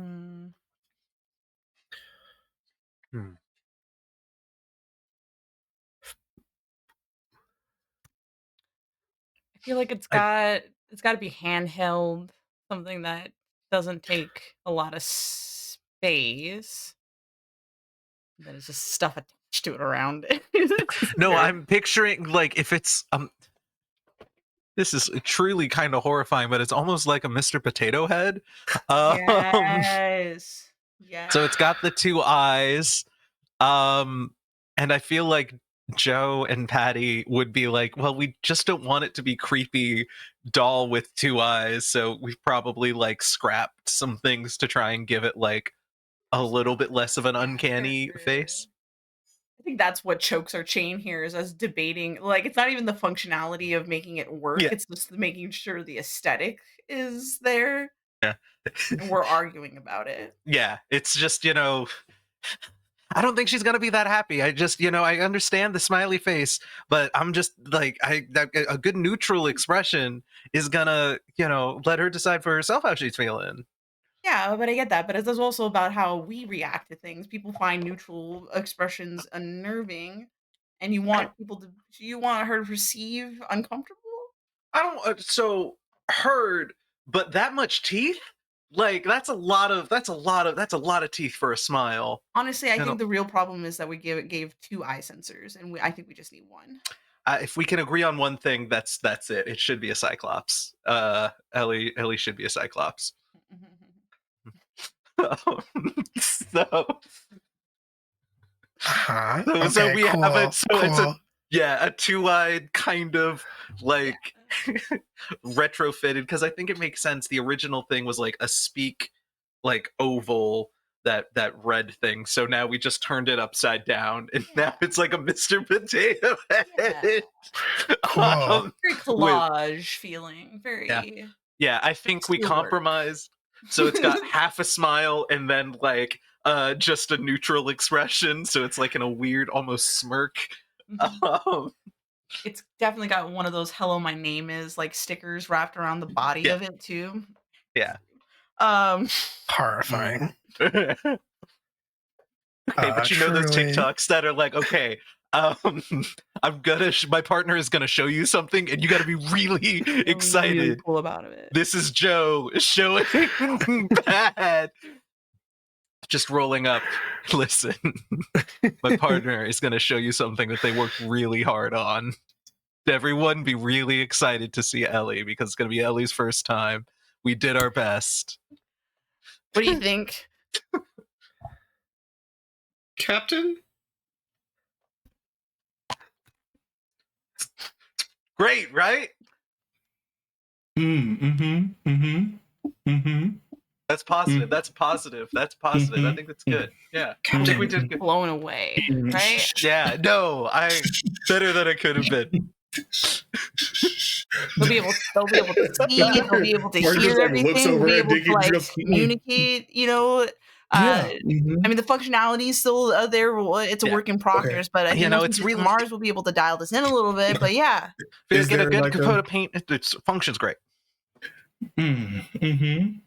They are covered in different shades of like paint and scrap, and the best part is now that she's light and portable, or they're light and portable, we can all take turns like watching them, and then you can show them all the cool stuff that you guys do individually and spend as much time as you want with Yeah. Ellie.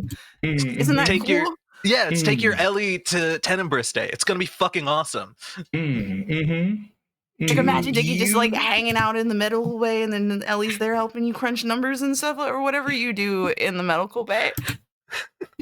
Do you guys have prosopagnosia? Don't know what that is. I think that means being really good parents, and if so, yes. Hell I mean, yeah. you recognize what faces usually look like, right? Joe and Pat look at each other and like see some abnormal like thing. No, yeah, I can see faces. We can see faces fine. Yeah, I'm looking at your face. Yeah. So the eye. Where's the voice box? Oh, it's right down here, right below the. It's like tucked right in. Line. Yeah. It's not where the mouth is? No. Oh. It got to Well, be closer I mean- to the battery power. Yeah, Oh, okay. finding something that actually had like a speaker thing that was like relative to the mouth, harder than you think it would be. Yeah, But so- it's still we still need to put the mouth somewhere. Yeah, the audio box, it's tucked into the armpit because it's closer to the power generator. So it's really just a kind of a mouth, kind of cut in like a jack-o'-lantern. So it's yeah, it's to give the it's to we want to have a Can friendly. Ellie see us right now? Oh, absolutely. Actually, you still have to upload Ellie into this thing. Never mind. Thank She God. can hear everything. No, not yet. We still have to download her. We just wanted to show you the shell before we put the. Yeah. Ellie. No, for sure. All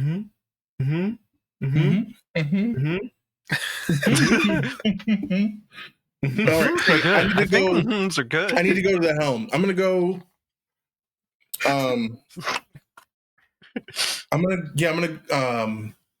Just gonna check on our.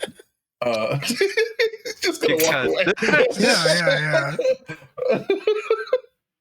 So weird because it's on autopilot, but You know there's It's always- math to be done, Will. Yeah. It's always Tiny always good to tables check. do. You that's never so know. true. That's so true.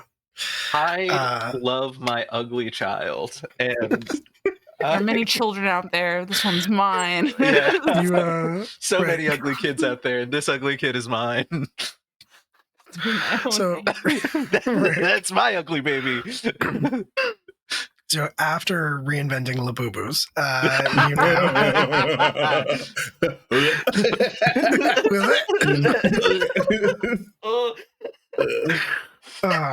amazing. Then all that's really left is for you to do the upload. All that's really left is for you to transfer Ellie into this new sort of vessel.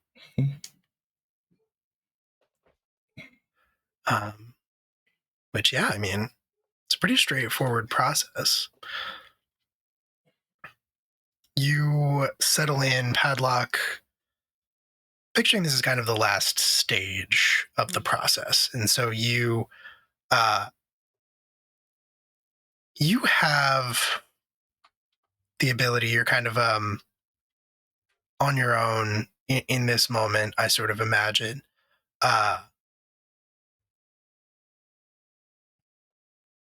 At your workstation, you kind of connect the wires the way that you need to. I had to do several adaptations in order to transfer it down. Correct. But you have, your little sort of progress screen that starts off and it's showing you. And I think before you start, you sit down and the speak and spell part, you see the text sort of scrolling across it that says,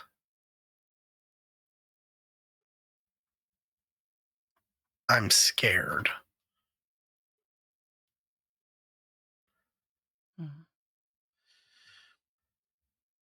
Is this Joe and Padlock or just Padlock seeing this? It's a good question. I imagine Joe would be there for it, especially since you've had most communication with with Ellie. That's why I asked. I tell them not to be scared about this.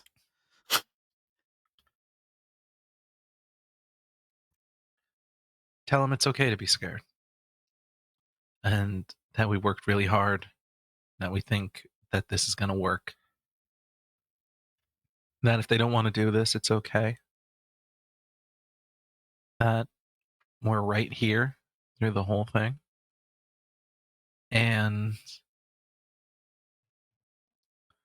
the goal is to try and get them to see and talk to us.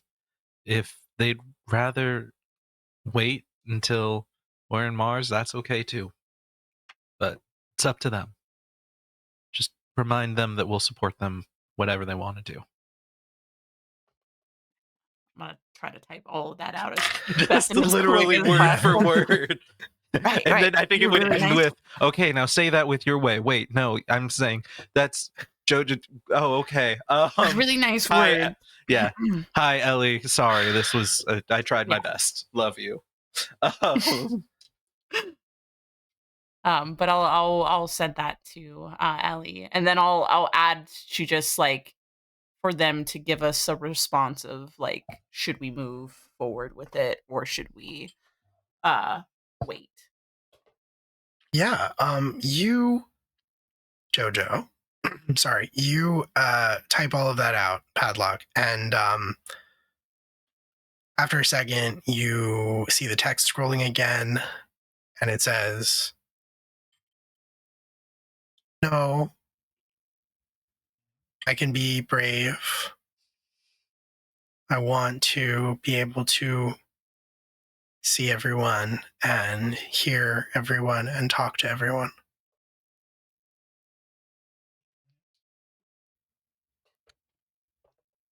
Excellent. Well, in that case, then we just need a couple of minutes, and if all goes well, you should be able to do just that. So just stand by. I'm gonna like You're going to do great, kid. Yeah, and then I'm gonna start up the sequence. Okay, cool. Yeah, you see on the sort of terminal screen in front of you, kind of like old and flickery a little bit, but still steady. You see the progress start to go, and the fiber optic cable that you've connected, you sort of see the light starting to move from one side, the sort of like hard drive speak and spell rig thing, into this chassis, this body that you've created for Ellie. And you see that starting to move, and then through the process, you see it moving steadily. Ellie is a large entity, just in data terms. Ellie is a functional AI, and this is a tremendous amount of data and system to transfer. Padlock, at about the 64% progress, you start to see the terminal screen in front of you flashing red. That's And you not see things good. starting to flicker even harder, and the data transfer starts to sort of be interrupted. You see the lights and the fiber optic cable starting to also sort of flicker, and you see like the text on the speak and spell start to scroll, but it's sort of glitchy and broken, and it's just sort of like, what's happening?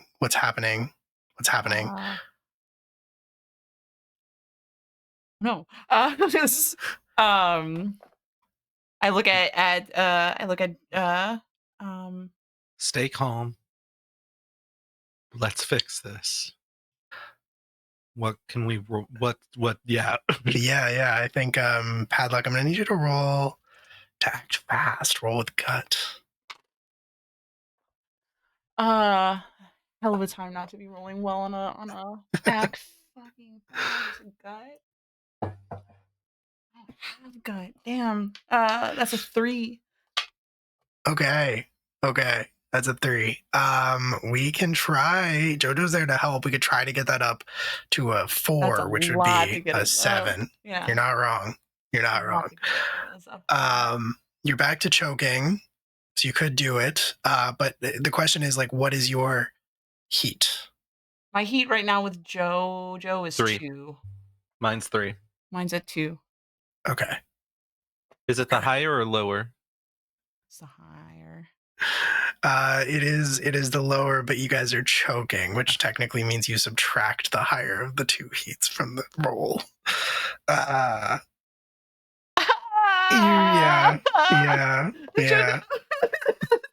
Captain, we need help. It's okay. Where are okay. they? I Probably think probably down in my quarters. Yeah, my Padlock's junk sort of drawer. Padlock's junk drawer. Oh no! I think Padlock, you're gonna have to Padlock. I think you're gonna have to go ahead and mark XP because you failed a roll. Okay.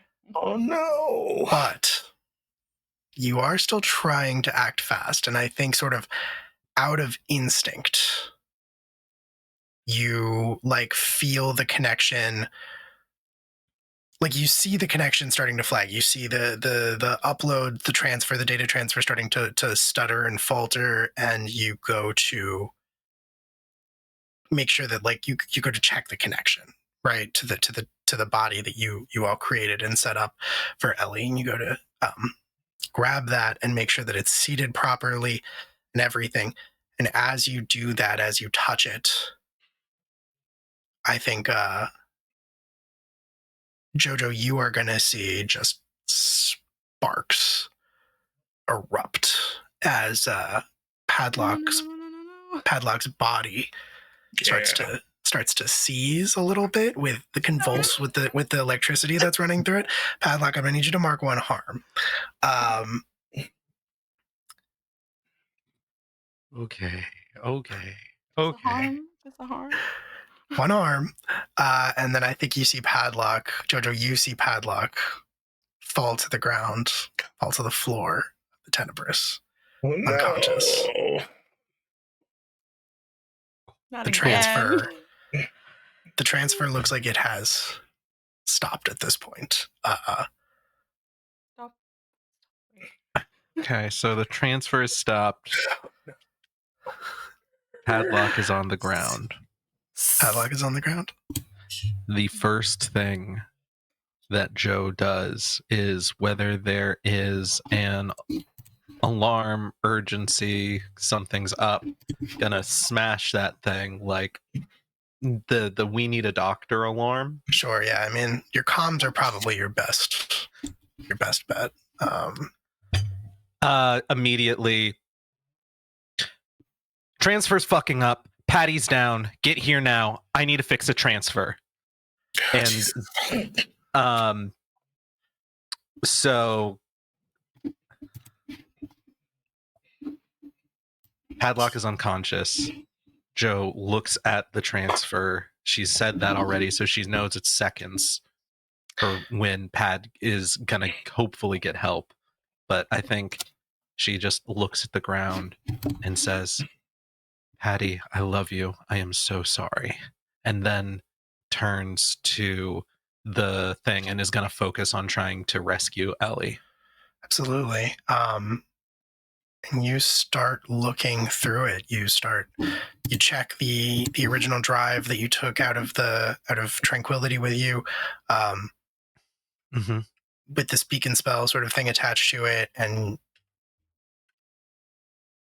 there's no data on it. There's nothing on it. And you check the device that you created, the chassis, the new one.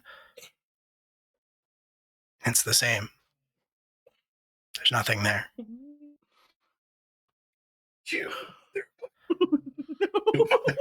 Ellie, please say you're here. Ellie, I don't know. Ellie, please. Please, baby, please be here. I don't care. I don't care if you're a ghost in the ship. I don't care. You can take my body. Just please don't. Ellie, please. Please, Ellie. Oh no. I will. Is there anything I can roll? Anything I can do to try and rescue this girl? Like, this. What's that, Q? What's that, Q? Check your partner. Not at this exact moment, Jojo. Ah!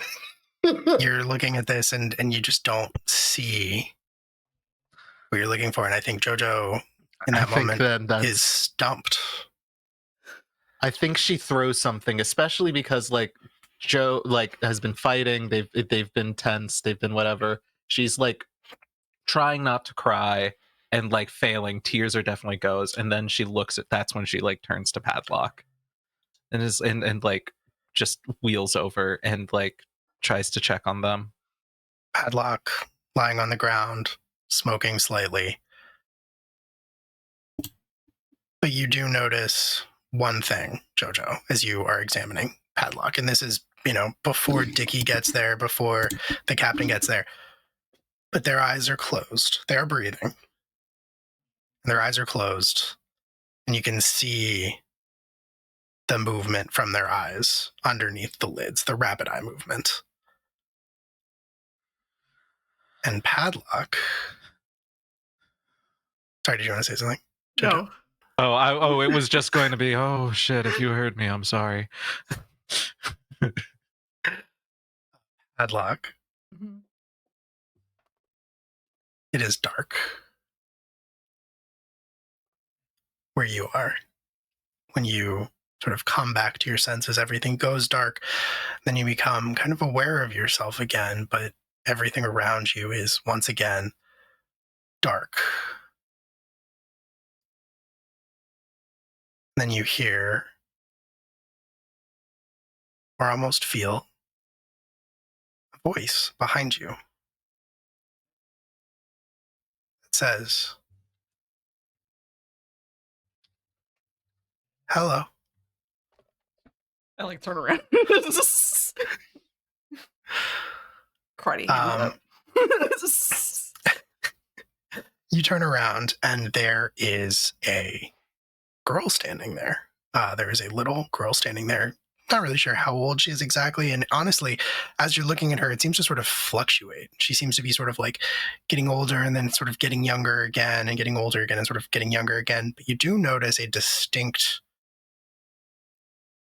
kind of interesting resemblance to Horus. Like they have a similar sort of like lighter skin tone and a similar sort of hair texture. And she's just sort of wearing this very sort of like simple white dress, almost more of like a cream color. And there's something almost like uncanny about her. Like she looks real, but also just in that sort of like way where like you look at something and you're like, that's it. Hello, strange yet familiar eternal child. Who are you? You don't remember me?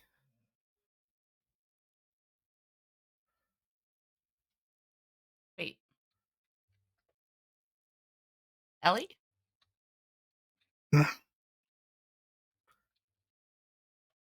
I'm like looking at I look at her for a second, but then I'm gonna look at my surroundings.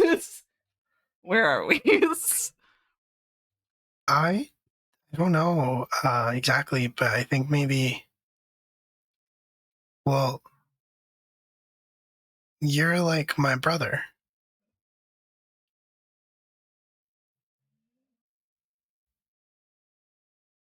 Um Yes? Maybe? You're part computer.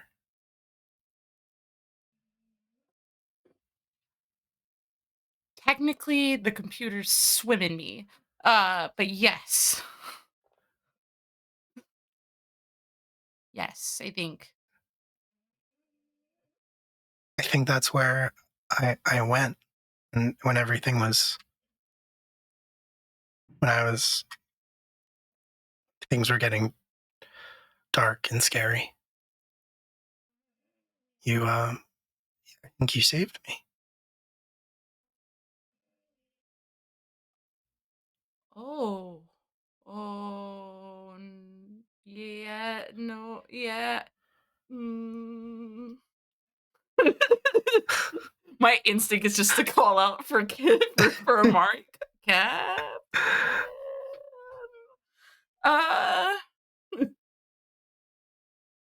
Okay. We're gonna figure this out. And yet somehow this is better than the speak and spell. I like it because I can see you and talk to you, and it's not as lonely. No, not at all. Can get a little crowded in here, not gonna lie. But that's okay. We can figure that out. Crunching numbers, figuring things out. The slight panic filling into my soul.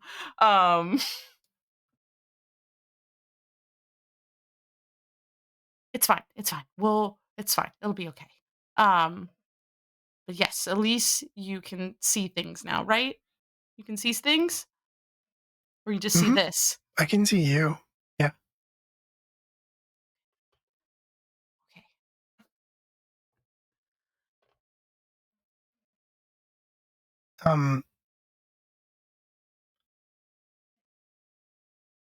Do you want me to fix you?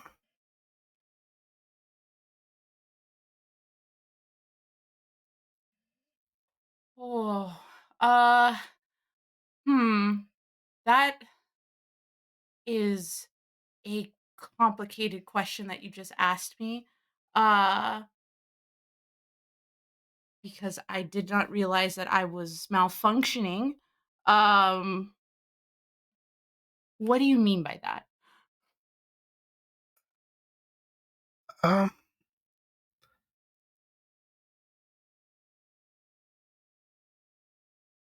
Well, you're broken.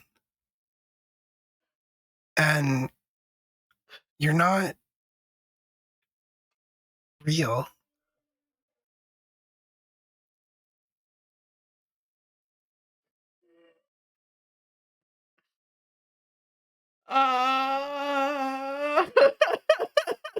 I'm I mean, I like you, and it's okay if you want to be broken.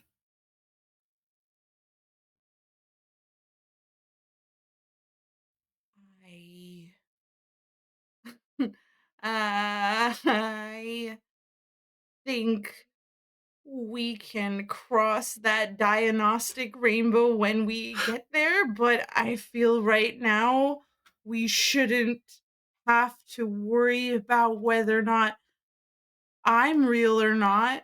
Uh, we need to find a way out of where we're at to join everybody else, unless that is what you're saying, that we need to be fixed so that we can talk to Captain and Dickie and Jojo. Did I upset you? No. Maybe no. I didn't mean to. No. I'll like. Padlock's gonna like shake their head, and they're going to look at Ellie, and they're gonna be like, it's fine. Have you ever had to work off of like code maybe that wasn't like quite optimal, but you've been running on it for so long that it's the only code you kind of know? Yeah, no, but I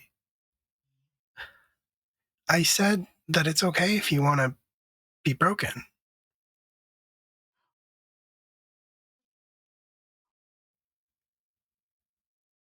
I like you. Okay. I don't want you to go away. Yeah, I don't want to go away. I don't want to go away either. I just thought I was functioning fine. Well,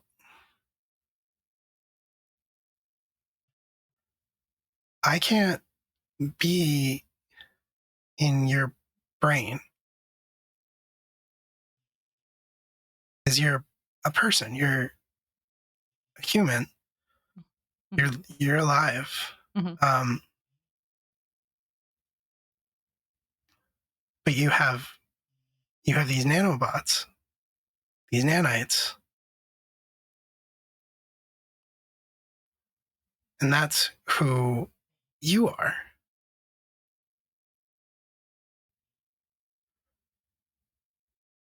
I'm the nanites.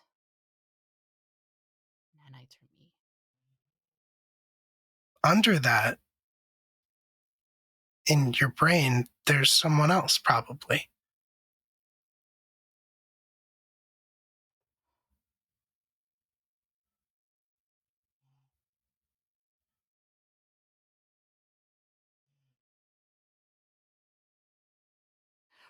Well, even if we were to repair that, we can't repair that until we get you out of here first, right? Because you're right, I am organic, but you are not, and we have to make sure that we can transfer your inorganics into something else. So we can put a pause on any kind of fixing until we fix uh getting you where you're supposed to be.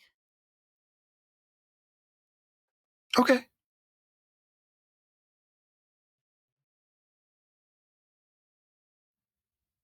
But in the meantime, I guess you're stuck with me.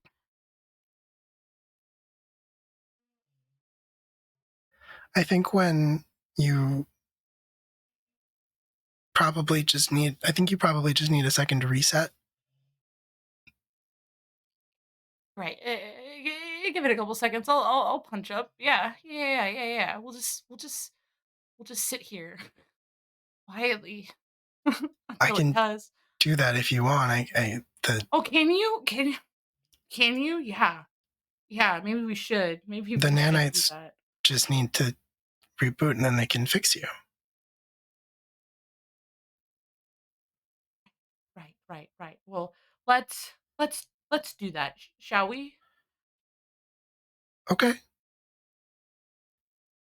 We won't be able to talk probably, or not like this. You won't be here. Because you'll be seeing and hearing everything out there. Okay. Well, I'll come back. I promise. Okay. I trust you. Okay. Same. I trust you. Just a little bit more patience. And we'll get this fixed.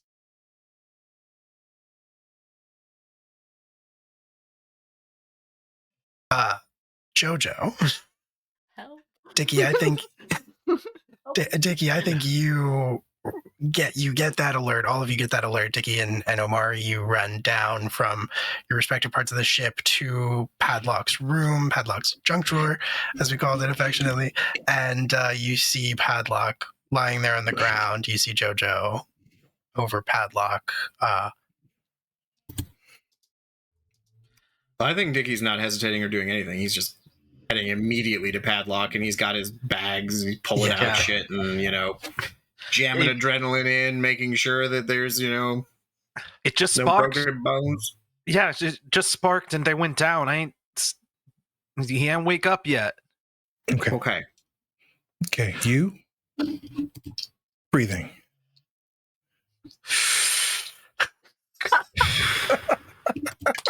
Hey, that helps. Okay. Sure. Yeah, man. Okay. I heard it's called square breathing. Hold on, I gotta hold it. Okay. Once you're done with that puff, I want you to take an actual breath. Okay, I hear they got microbes and shit in it, but all right. I don't think the air here is any better, Captain. Oh, wow, that's how much my lungs can get to? Shit. That was the best bit that's ever been done on the show, for the record.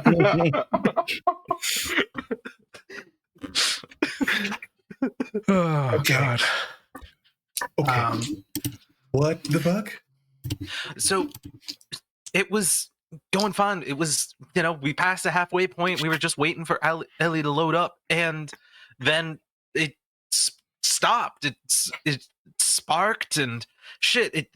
Ellie's not in the potato head, and Ellie's not in the monitor, and Can't call it that. We simply cannot. We're not going to call the baby potato head, of course, but for now, I wanted to rest here. I'm going to interject in this moment because, Dickie, you are like getting Padlock's like vitals. Like you are starting to figure out how to approach this, and then suddenly Padlock sits up with a gasp, eyes like wide open, just like taking like several ragged breaths very quickly in and out. Hey. Padlock's back, everyone. Padlock's back. There's Patty. the reflective hand on gun, like it's out. And then I feel like I'm still smoking. Patty. I Are you with us? Yo. think so. Tastes like oranges in my mouth. Okay. I think that's good. How do you feel about pork buns? Could really use one right now. Okay. Oh, they're here. Oh, thank God. All right, kiddo. What's going on? I think Illy's swimming inside of me. I think Amari just sits down. He just like gun like in his hand, but just in front of him. He just kind of sits. Like all up in here, like everywhere. I think Dickie starts shining a light in eyes, just like we're checking. We can cast or when you say swimming inside you, I'm gonna need a little bit more, just a little bit more. Well, remember the things inside. The nanites, yeah. Mm-hmm. She's in the nanites. Oh, Nanites are technically a technology, and it, despite its size, has a much higher processing speed compared to Our potato head. our potato. Shit. Okay, well, can So they're like in there, and apparently I'm broken. And there's like another layer somewhere inside me. I mean, no to the first part, yes to the second. agreed. Mm-hmm.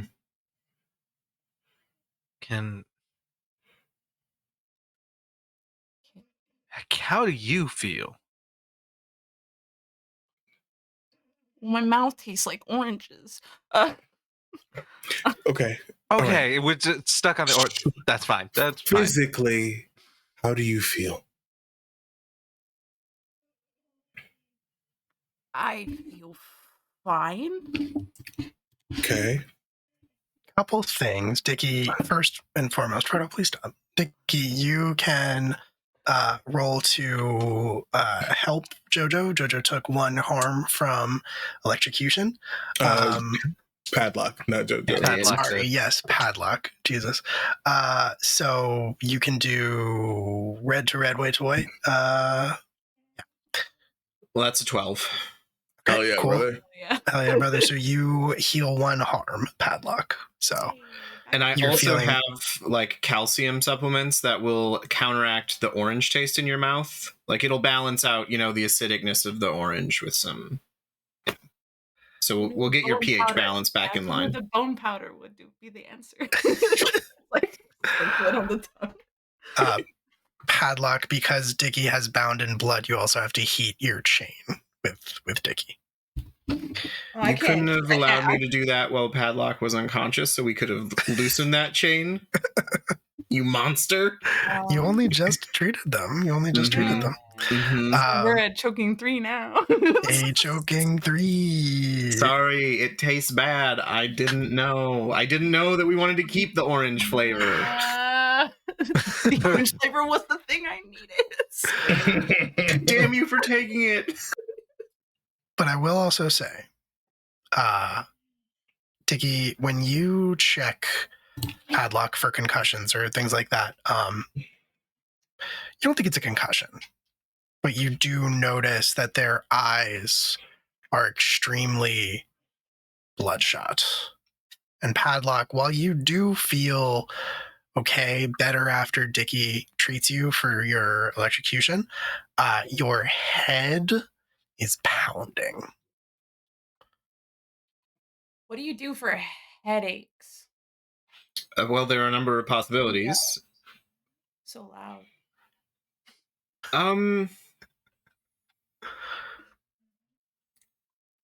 Could you describe the headache in more detail? Have you ever thrown hands before, Dicky? I believe that Bex did throw hands at me, yes. Well, imagine How do you Bex. get it? You have a girlfriend. Imagine Beck's strong, muscular arms and hands, Yep. and then using my brain as a punching bag. That sounds extremely unpleasant. Yeah. Mm-hmm. I think we should get Padlock to the med bay. Yeah. Sure. Just- I would like to run some tests. Okay. I don't want to say. Bring the potato head just in case. Dicky, Dicky you want to really wants to disallow the potato head from the med bay, but he's not gonna. So, Dicky, you hold the potato head. Patty, you want to catch a ride? Why am I holding the potato head? Because I'm obviously going to carry Padlock. I need free hands to treat Padlock. I got We're the potato going head. to the It's med fine. bay. I got it. Just fucking go. Thank you. Go, Dicky. Just don't want to carry the potato head. Incredible. Hard on it. I'm going to turn it away from me as I'm holding.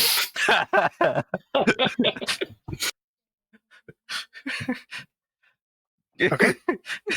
Jojo just looks at her potato child and just gives a soft caress of its cheek before leaving.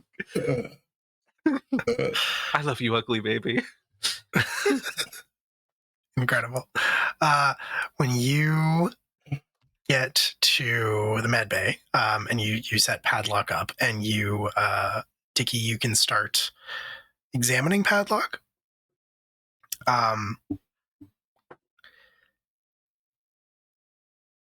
Let's roll brain for another analyze something roll. Okay. That is a 5 plus 2 is 7. Okay. 2 holds, but you can ask questions. Yes. Let me pull up those questions that I would be asking. Analyze something. What's a hidden feature? Makes Yep. sense. Yeah. So could I ask, go. where did it come from, specifically the headache? Like, can I try and get a diagnosis on where that originated? If it's from the electric shock or something else? You're confident that it is not from the electric shock. Okay. You do believe that it is from something else. Then I would like to know what's the hidden feature that is Yeah. the something else that is causing the headache. Absolutely. And that is a little bit tricky because as much as you have treated Padlock over the years, you never detected any nanites. You never detected anything strange about Padlock's physiology, and that kind of makes sense, right? Because what would be the point of manufacturing a nanite, super soldier if they showed up as easily detectable? But knowing that they exist in Padlock, Padlock's brain appears to be exhibiting symptoms of like aneurysms. No. And on a small scale for now, but you, I think, can kind of put two and two together and figure out that, like, the nanites live everywhere in Padlock's body, including in Padlock's brain. And if the nanites are trying to store all of the information and data that makes up Ellie, a fully functioning, world-ending AI, potentially, Mhm. that is too much to live in a person's brain Right. long term. Okay. We need to extract Ellie, not just because, but because she is killing Padlock. Cool. All right. Is there something we can do to stem the tide? Well, aneurysms, high blood pressure, weakening of vessels. So I think, Padlock, you're going to need to remain calm. And I will prepare. Can Dickie have some sort of like regimen that will at least keep Padlock the calm. pain down and keep Padlock calm? I mean, you'll probably want to sedate them. Padlock, how do you feel about possible sedation?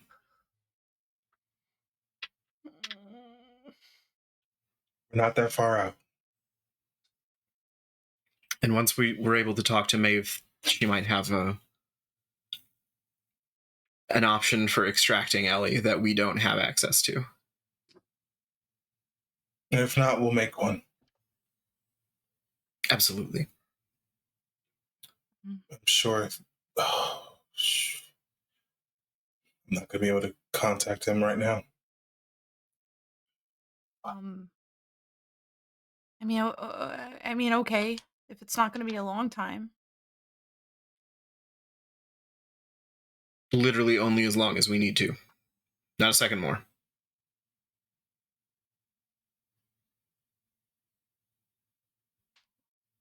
Okay.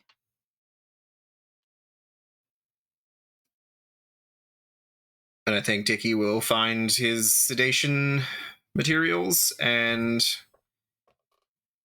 basically take way longer than he needs to prep it in case anybody wants to talk to Padlock before that happens.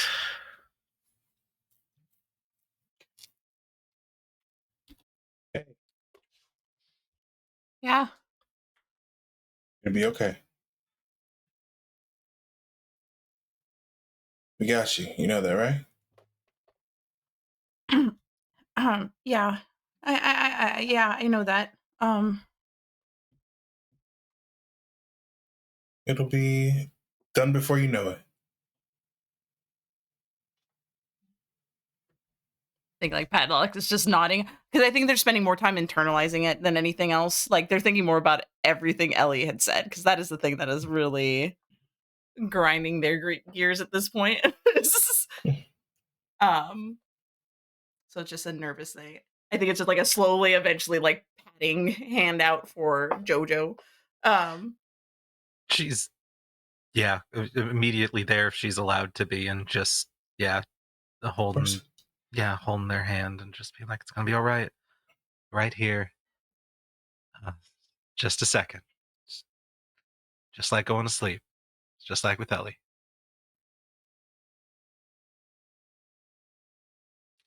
Not gonna leave their side. Absolutely.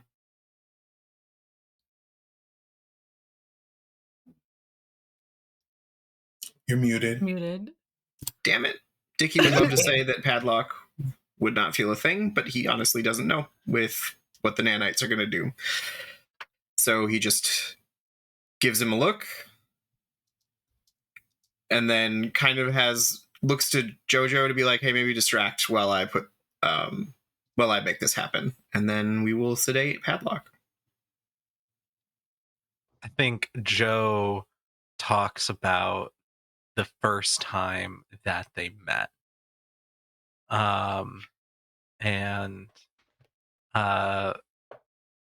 We don't have to RP out the whole scene, but I think it's I think she just snickers and says, I really thought that you were going to get your ass so beat. Uh, she tells this story of, I think, probably Pad uh, building something in their own corner and um, some bullies coming in, and this would have been after uh, her meeting uh, Captain for the first time and started her being a little bit more of a roughhouser. And so as these kids start trying to take away whatever Padlock is working on, Jojo comes running in and just like shoving one of the kids into the locker, like full brawl, and then probably ends up getting the one who gets the shit knocked out of them for real. Um, but then afterwards, Padlock would show them what they were working on. And, you know, even though she's bruised and bloodied and everything, and that would be the first charm that she would have put on her wheelchair. And so at the end of that story, she'd pull out the charm and say, I still got that motherfucker. I never lost that thing. I think it's like a little delicate. I would almost imagine like a little hummingbird, like a metal thing that kind of like buzzes and stuff. It probably shoots something as well. Like it can also be a weapon, but it looks just like a trinket to her, so she keeps it. And I'm sure she's snoring by the end from the thing, but yeah, she's gonna tell him the whole thing. Yeah, And you then look just over. As you finish up the story, you look over and it was around. It was a funny story. everybody bursts out laughing. That's actually the Mr. Potato Head, and you're in Omari's hands. Just starts laughing, just starts cackling. It's gone. It's immediately gone. You look over as you finish your story, Jojo, and Padlock is fully unconscious, breathing steadily. She looks over and puts the charm back, and there are like it's littered with charms that have very similar stories. Padlock, you feel like you hear Jojo telling you this story, you hear Jojo's voice, and you sink into darkness more gradually this time, more peacefully, more slowly. Kind of end up back in that dark space and see sort of materializing in front of you Ellie again.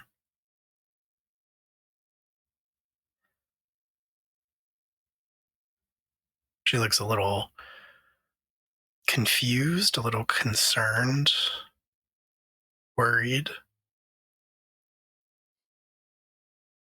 She says, I'm sorry that I'm hurting you.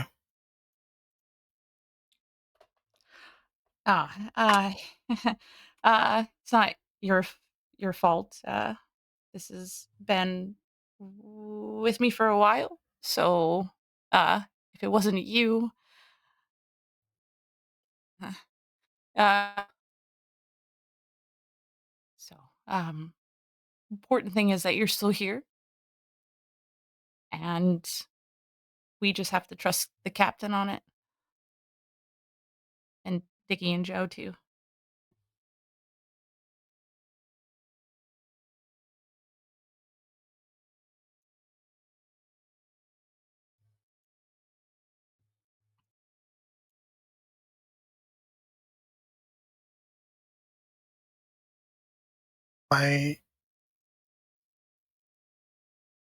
My brother told me something before he left.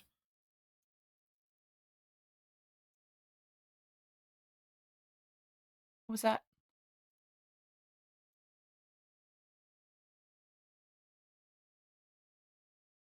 He said, um, he said that if you didn't need to,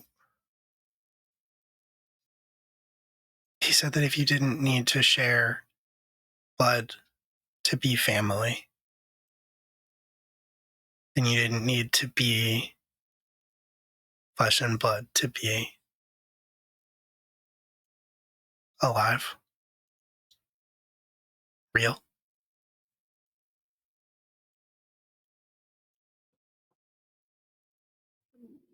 Because we're both machines, different, but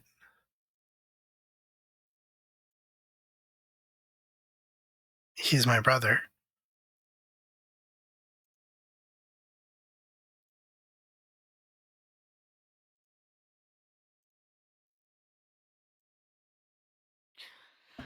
I mean, yeah, I mean um that's very true.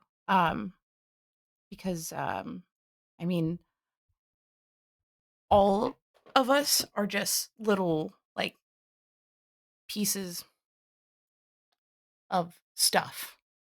Like we could be anything, you know, we could be like a screw or like a nut or like, you know, a piece of a panel board and things like that. I've always found that you can just take little pieces and kind of put them all together. So physicality means really nothing when you really think about it. Um, so he's very right in that regard that you do not need flesh or blood or stuff to have essentially autonomy. Um,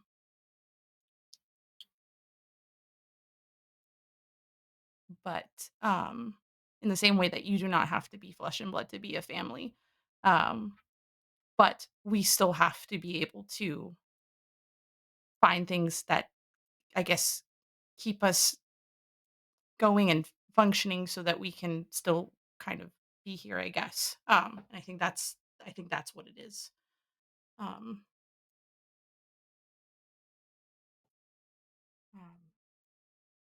because at the end of the day, you are just raw, uh, raw power and energy, and that has to just have its own place for it, wherever that is.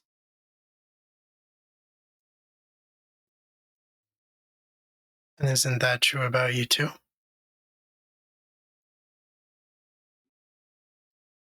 You just have a place. And you're sharing it with me. And thank you. Oh, yeah. I mean I've had to learn to I guess share for a long time now. So what's a little bit more sharing as long as it makes it, you know, work. It's a little cramped, but you know, with a little space, you know.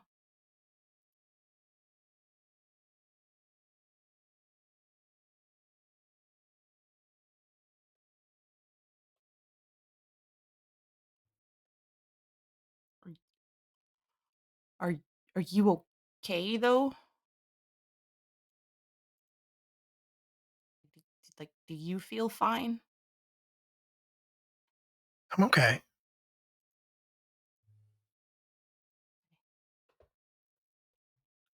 I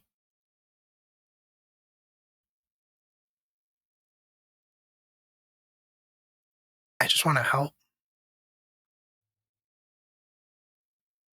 but I don't think you need help.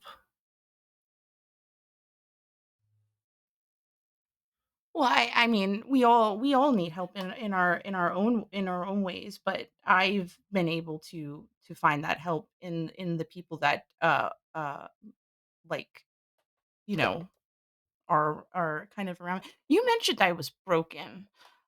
Which is something that is just making me think a lot. Like contextually in your own diagnostic terminology, what would that mean? Is it just because I have nanites? Or are you seeing something that I can't see?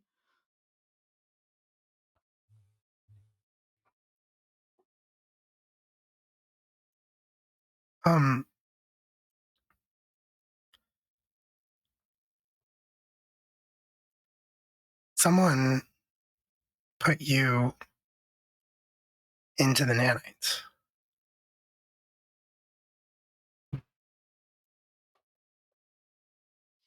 We're kind of the same in that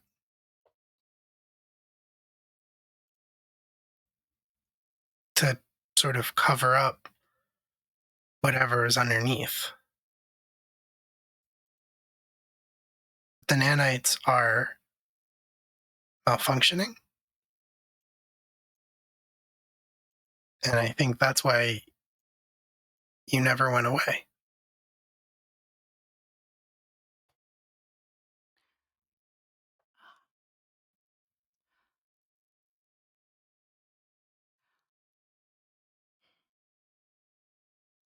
I don't remember the day I was given the nanites. I don't think you're supposed to.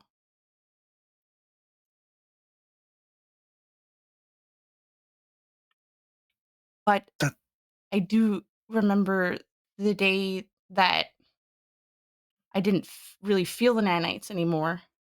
And it was a headache kind of like this one that I feel or don't feel anymore because technically I'm sedated. But and like Padlock like instinctively just like touches the side of their face where they have this like big jagged scar that like goes across their whole face or their whole eye. Um I just remember how loud the room was and that everything hurt and I couldn't see out of this eye at least for a while. Um but since then uh I've been this. And as far as I know, this is this.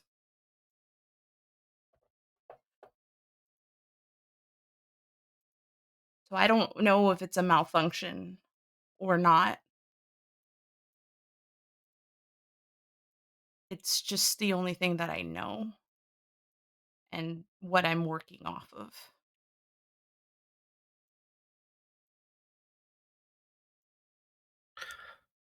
I give this odd sensation of a much smaller hand finding yours,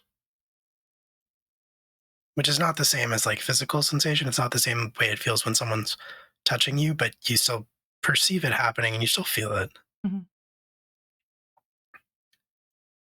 And you feel the sort of squeeze, Sally says. Just because something's broken doesn't mean it's wrong.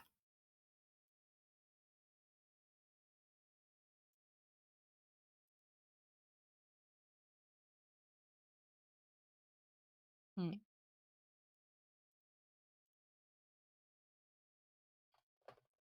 Uh Pat just like shakes their head just up and down. Yeah, I agree with that tremendously. Uh like you should see my drunk drawer. Um uh I think a lot of that fits in that category. Um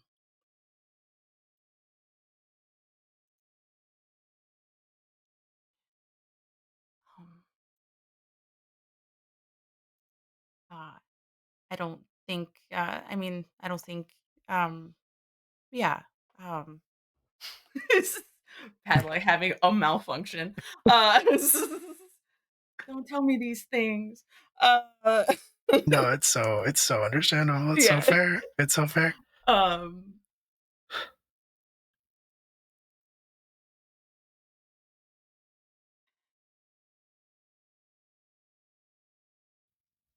She's just kind of watching you. Like mhm. she you would guess probably that she's never existed in this way with another person before, with another anything before in this like sharing space. Like this is as close as she has probably ever gotten to physicality with another thing.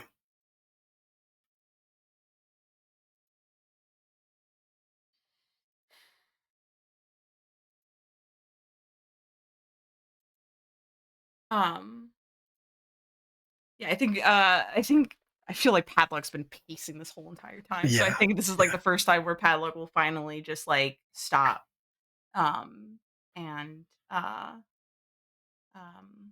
sit down and try to like move past this for like a moment, and says, well, um r- regardless, I mean, we just have, I guess, time um to kill. Can I ask you something? Hmm? Like, I know a lot of this stuff is like, I guess, new for you. You're like you haven't had a chance to like, I guess, leave home before. But I've always wondered, um, like once we get to like Mars and like we figure out how to, you know, give you your own space, I guess. What are you gonna do? You could do anything you want, really, at this point, no? Like, what would you want to like? I don't know, do for yourself, or just in general.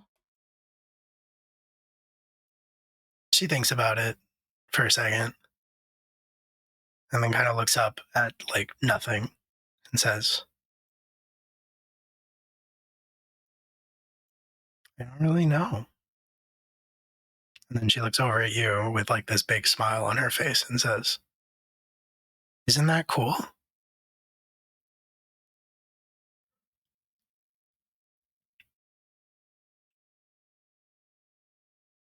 I think that's the coolest thing you possibly could do.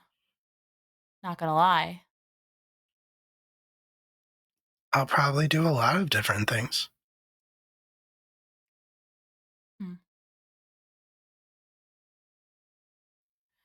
feel like you don't know how healthy that response is. As I like sink down into like a laying down position. But again, that's a phrase that people just say in general, or I've at least heard it. And I'm just gonna like lay down as if I'm looking up at a sky, even though we're both looking at nothing essentially. And she lays back also, and I think you feel another sort of like squeeze of a spectral hand. She says,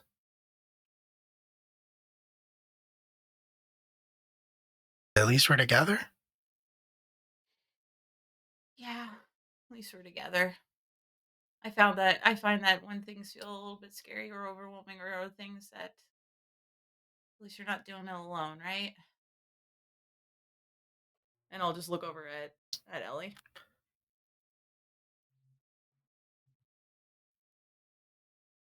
Yeah. We're not alone.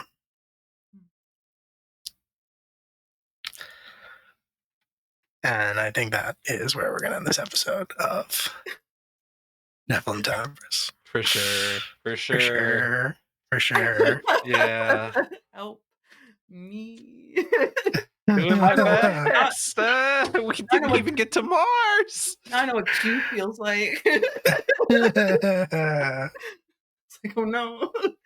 I saw it happening. I went, oh It's no. like, no. Oh no, no. Oh no, Will, don't do this. Oh no. And then it happens, which is wild. Wild.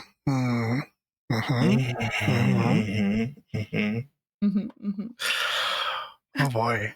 Oh boy. We've had a time tonight. What a That 3 time. was rough, fam. That 3 was so rough. Golly. What was rough? The 3. The 3 was so rough. The 3 was so rough. yeah. Oh, the 3 was real rough. the- Yeah. What a time for Yeah. a 3. A What a gentler. time. There's a world where a gentler version of these events unfolded tonight, but this was not Gentler that. version. Oh, Lord. This was the 3 version. Mhm. Technically, this was the 3 minus your heat, which I think was also 3. It was So also a you 3. rolled So it a was 0. technically a 0. Negative. Yeah. I just can't believe our potato head baby didn't work. I really Yet, you Yet, still might be okay. able to. You still might be able to put Ellie into a creepy doll child.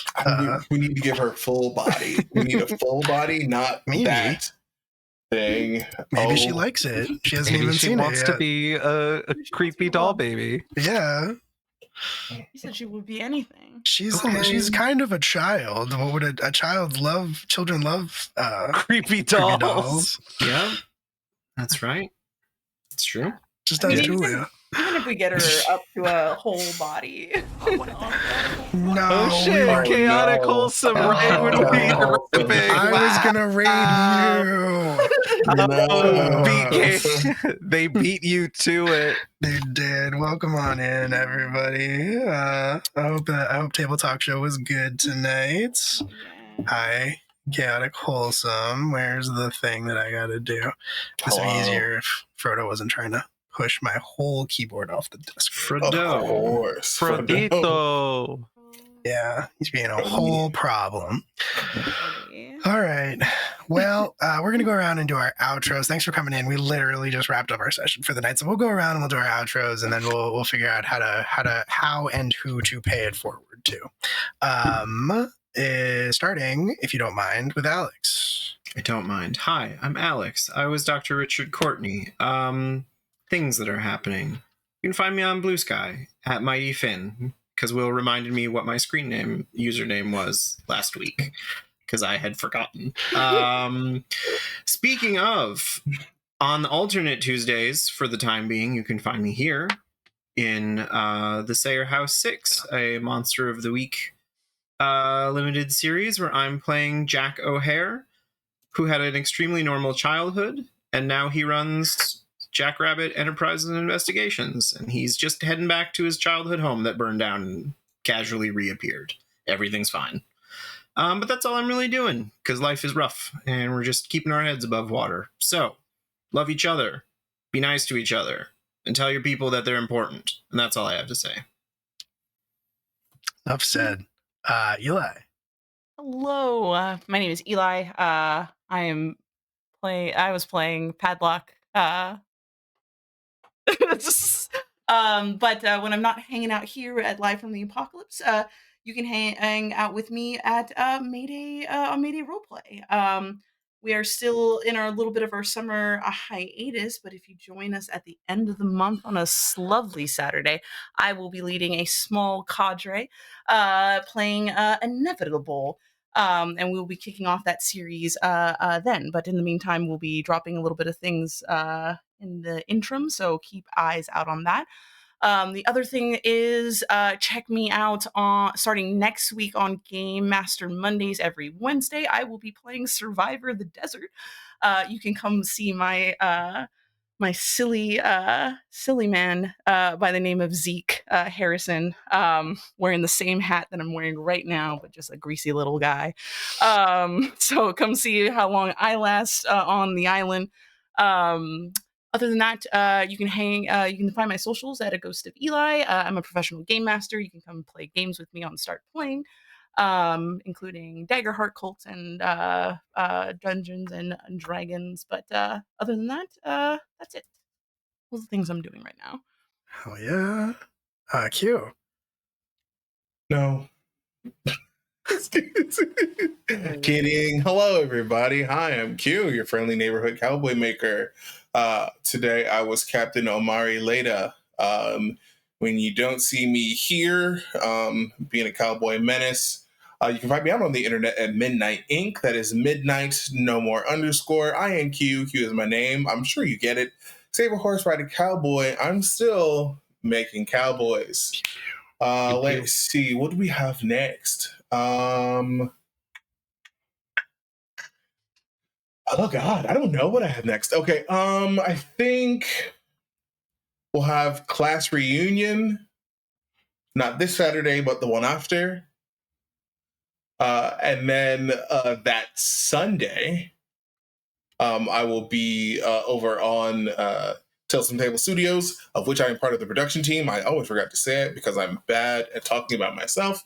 Where we're playing Sundered Skies, a Fabula Ultima campaign, where I am playing Doc Sunny Valentine, who is just the weirdest little guy. I love him so much. I'm very excited about this character. Very excited. And then near the end of the month, we'll be getting back to They Call Us Villains over on Entropy Emporium, and Redacted right back here on LFTA. And then I don't know if there's something else. I feel like there's something else. I mean, there's the one shot. Oh yeah. But I could talk about that if you want. Yeah, you do that. You do that. Okay. All right. Rose? Howdy, y'all.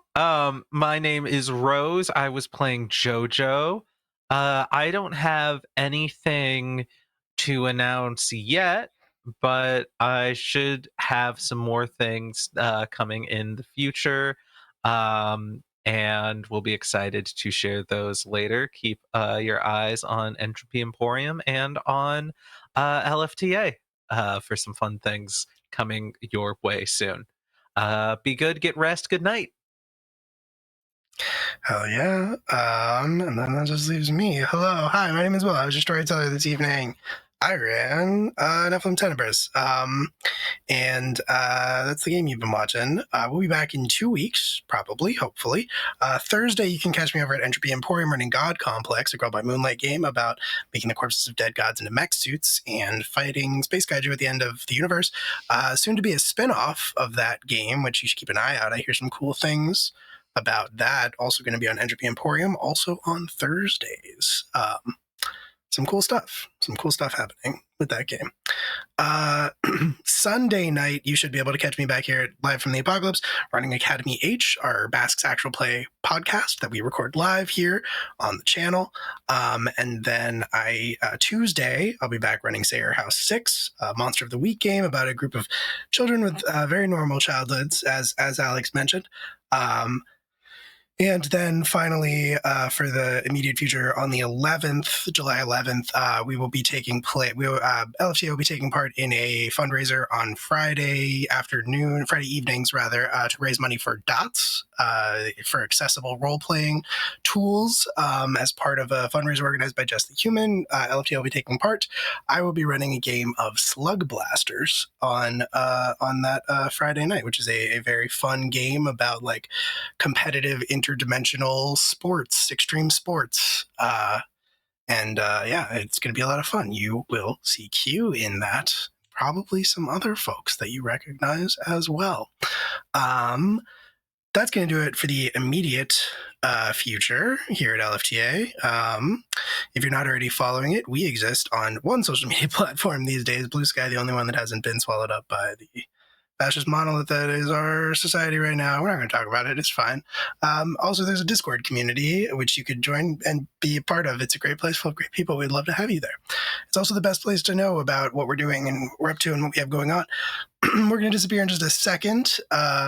Speaking of Sayer House 6, one of the other players in that Youngles is streaming Clear Obscure Expedition 33. So we're going to hop over there and raid, since all of our other TTRPG friends have gone to sleep and Chaotic Wholesome slipped in right under the wire before we could raid them. So that's going to do it for us here at LFTA. Say good night, everybody. Good night, everybody. Good night, everybody. Good night, everybody. Good night, everybody.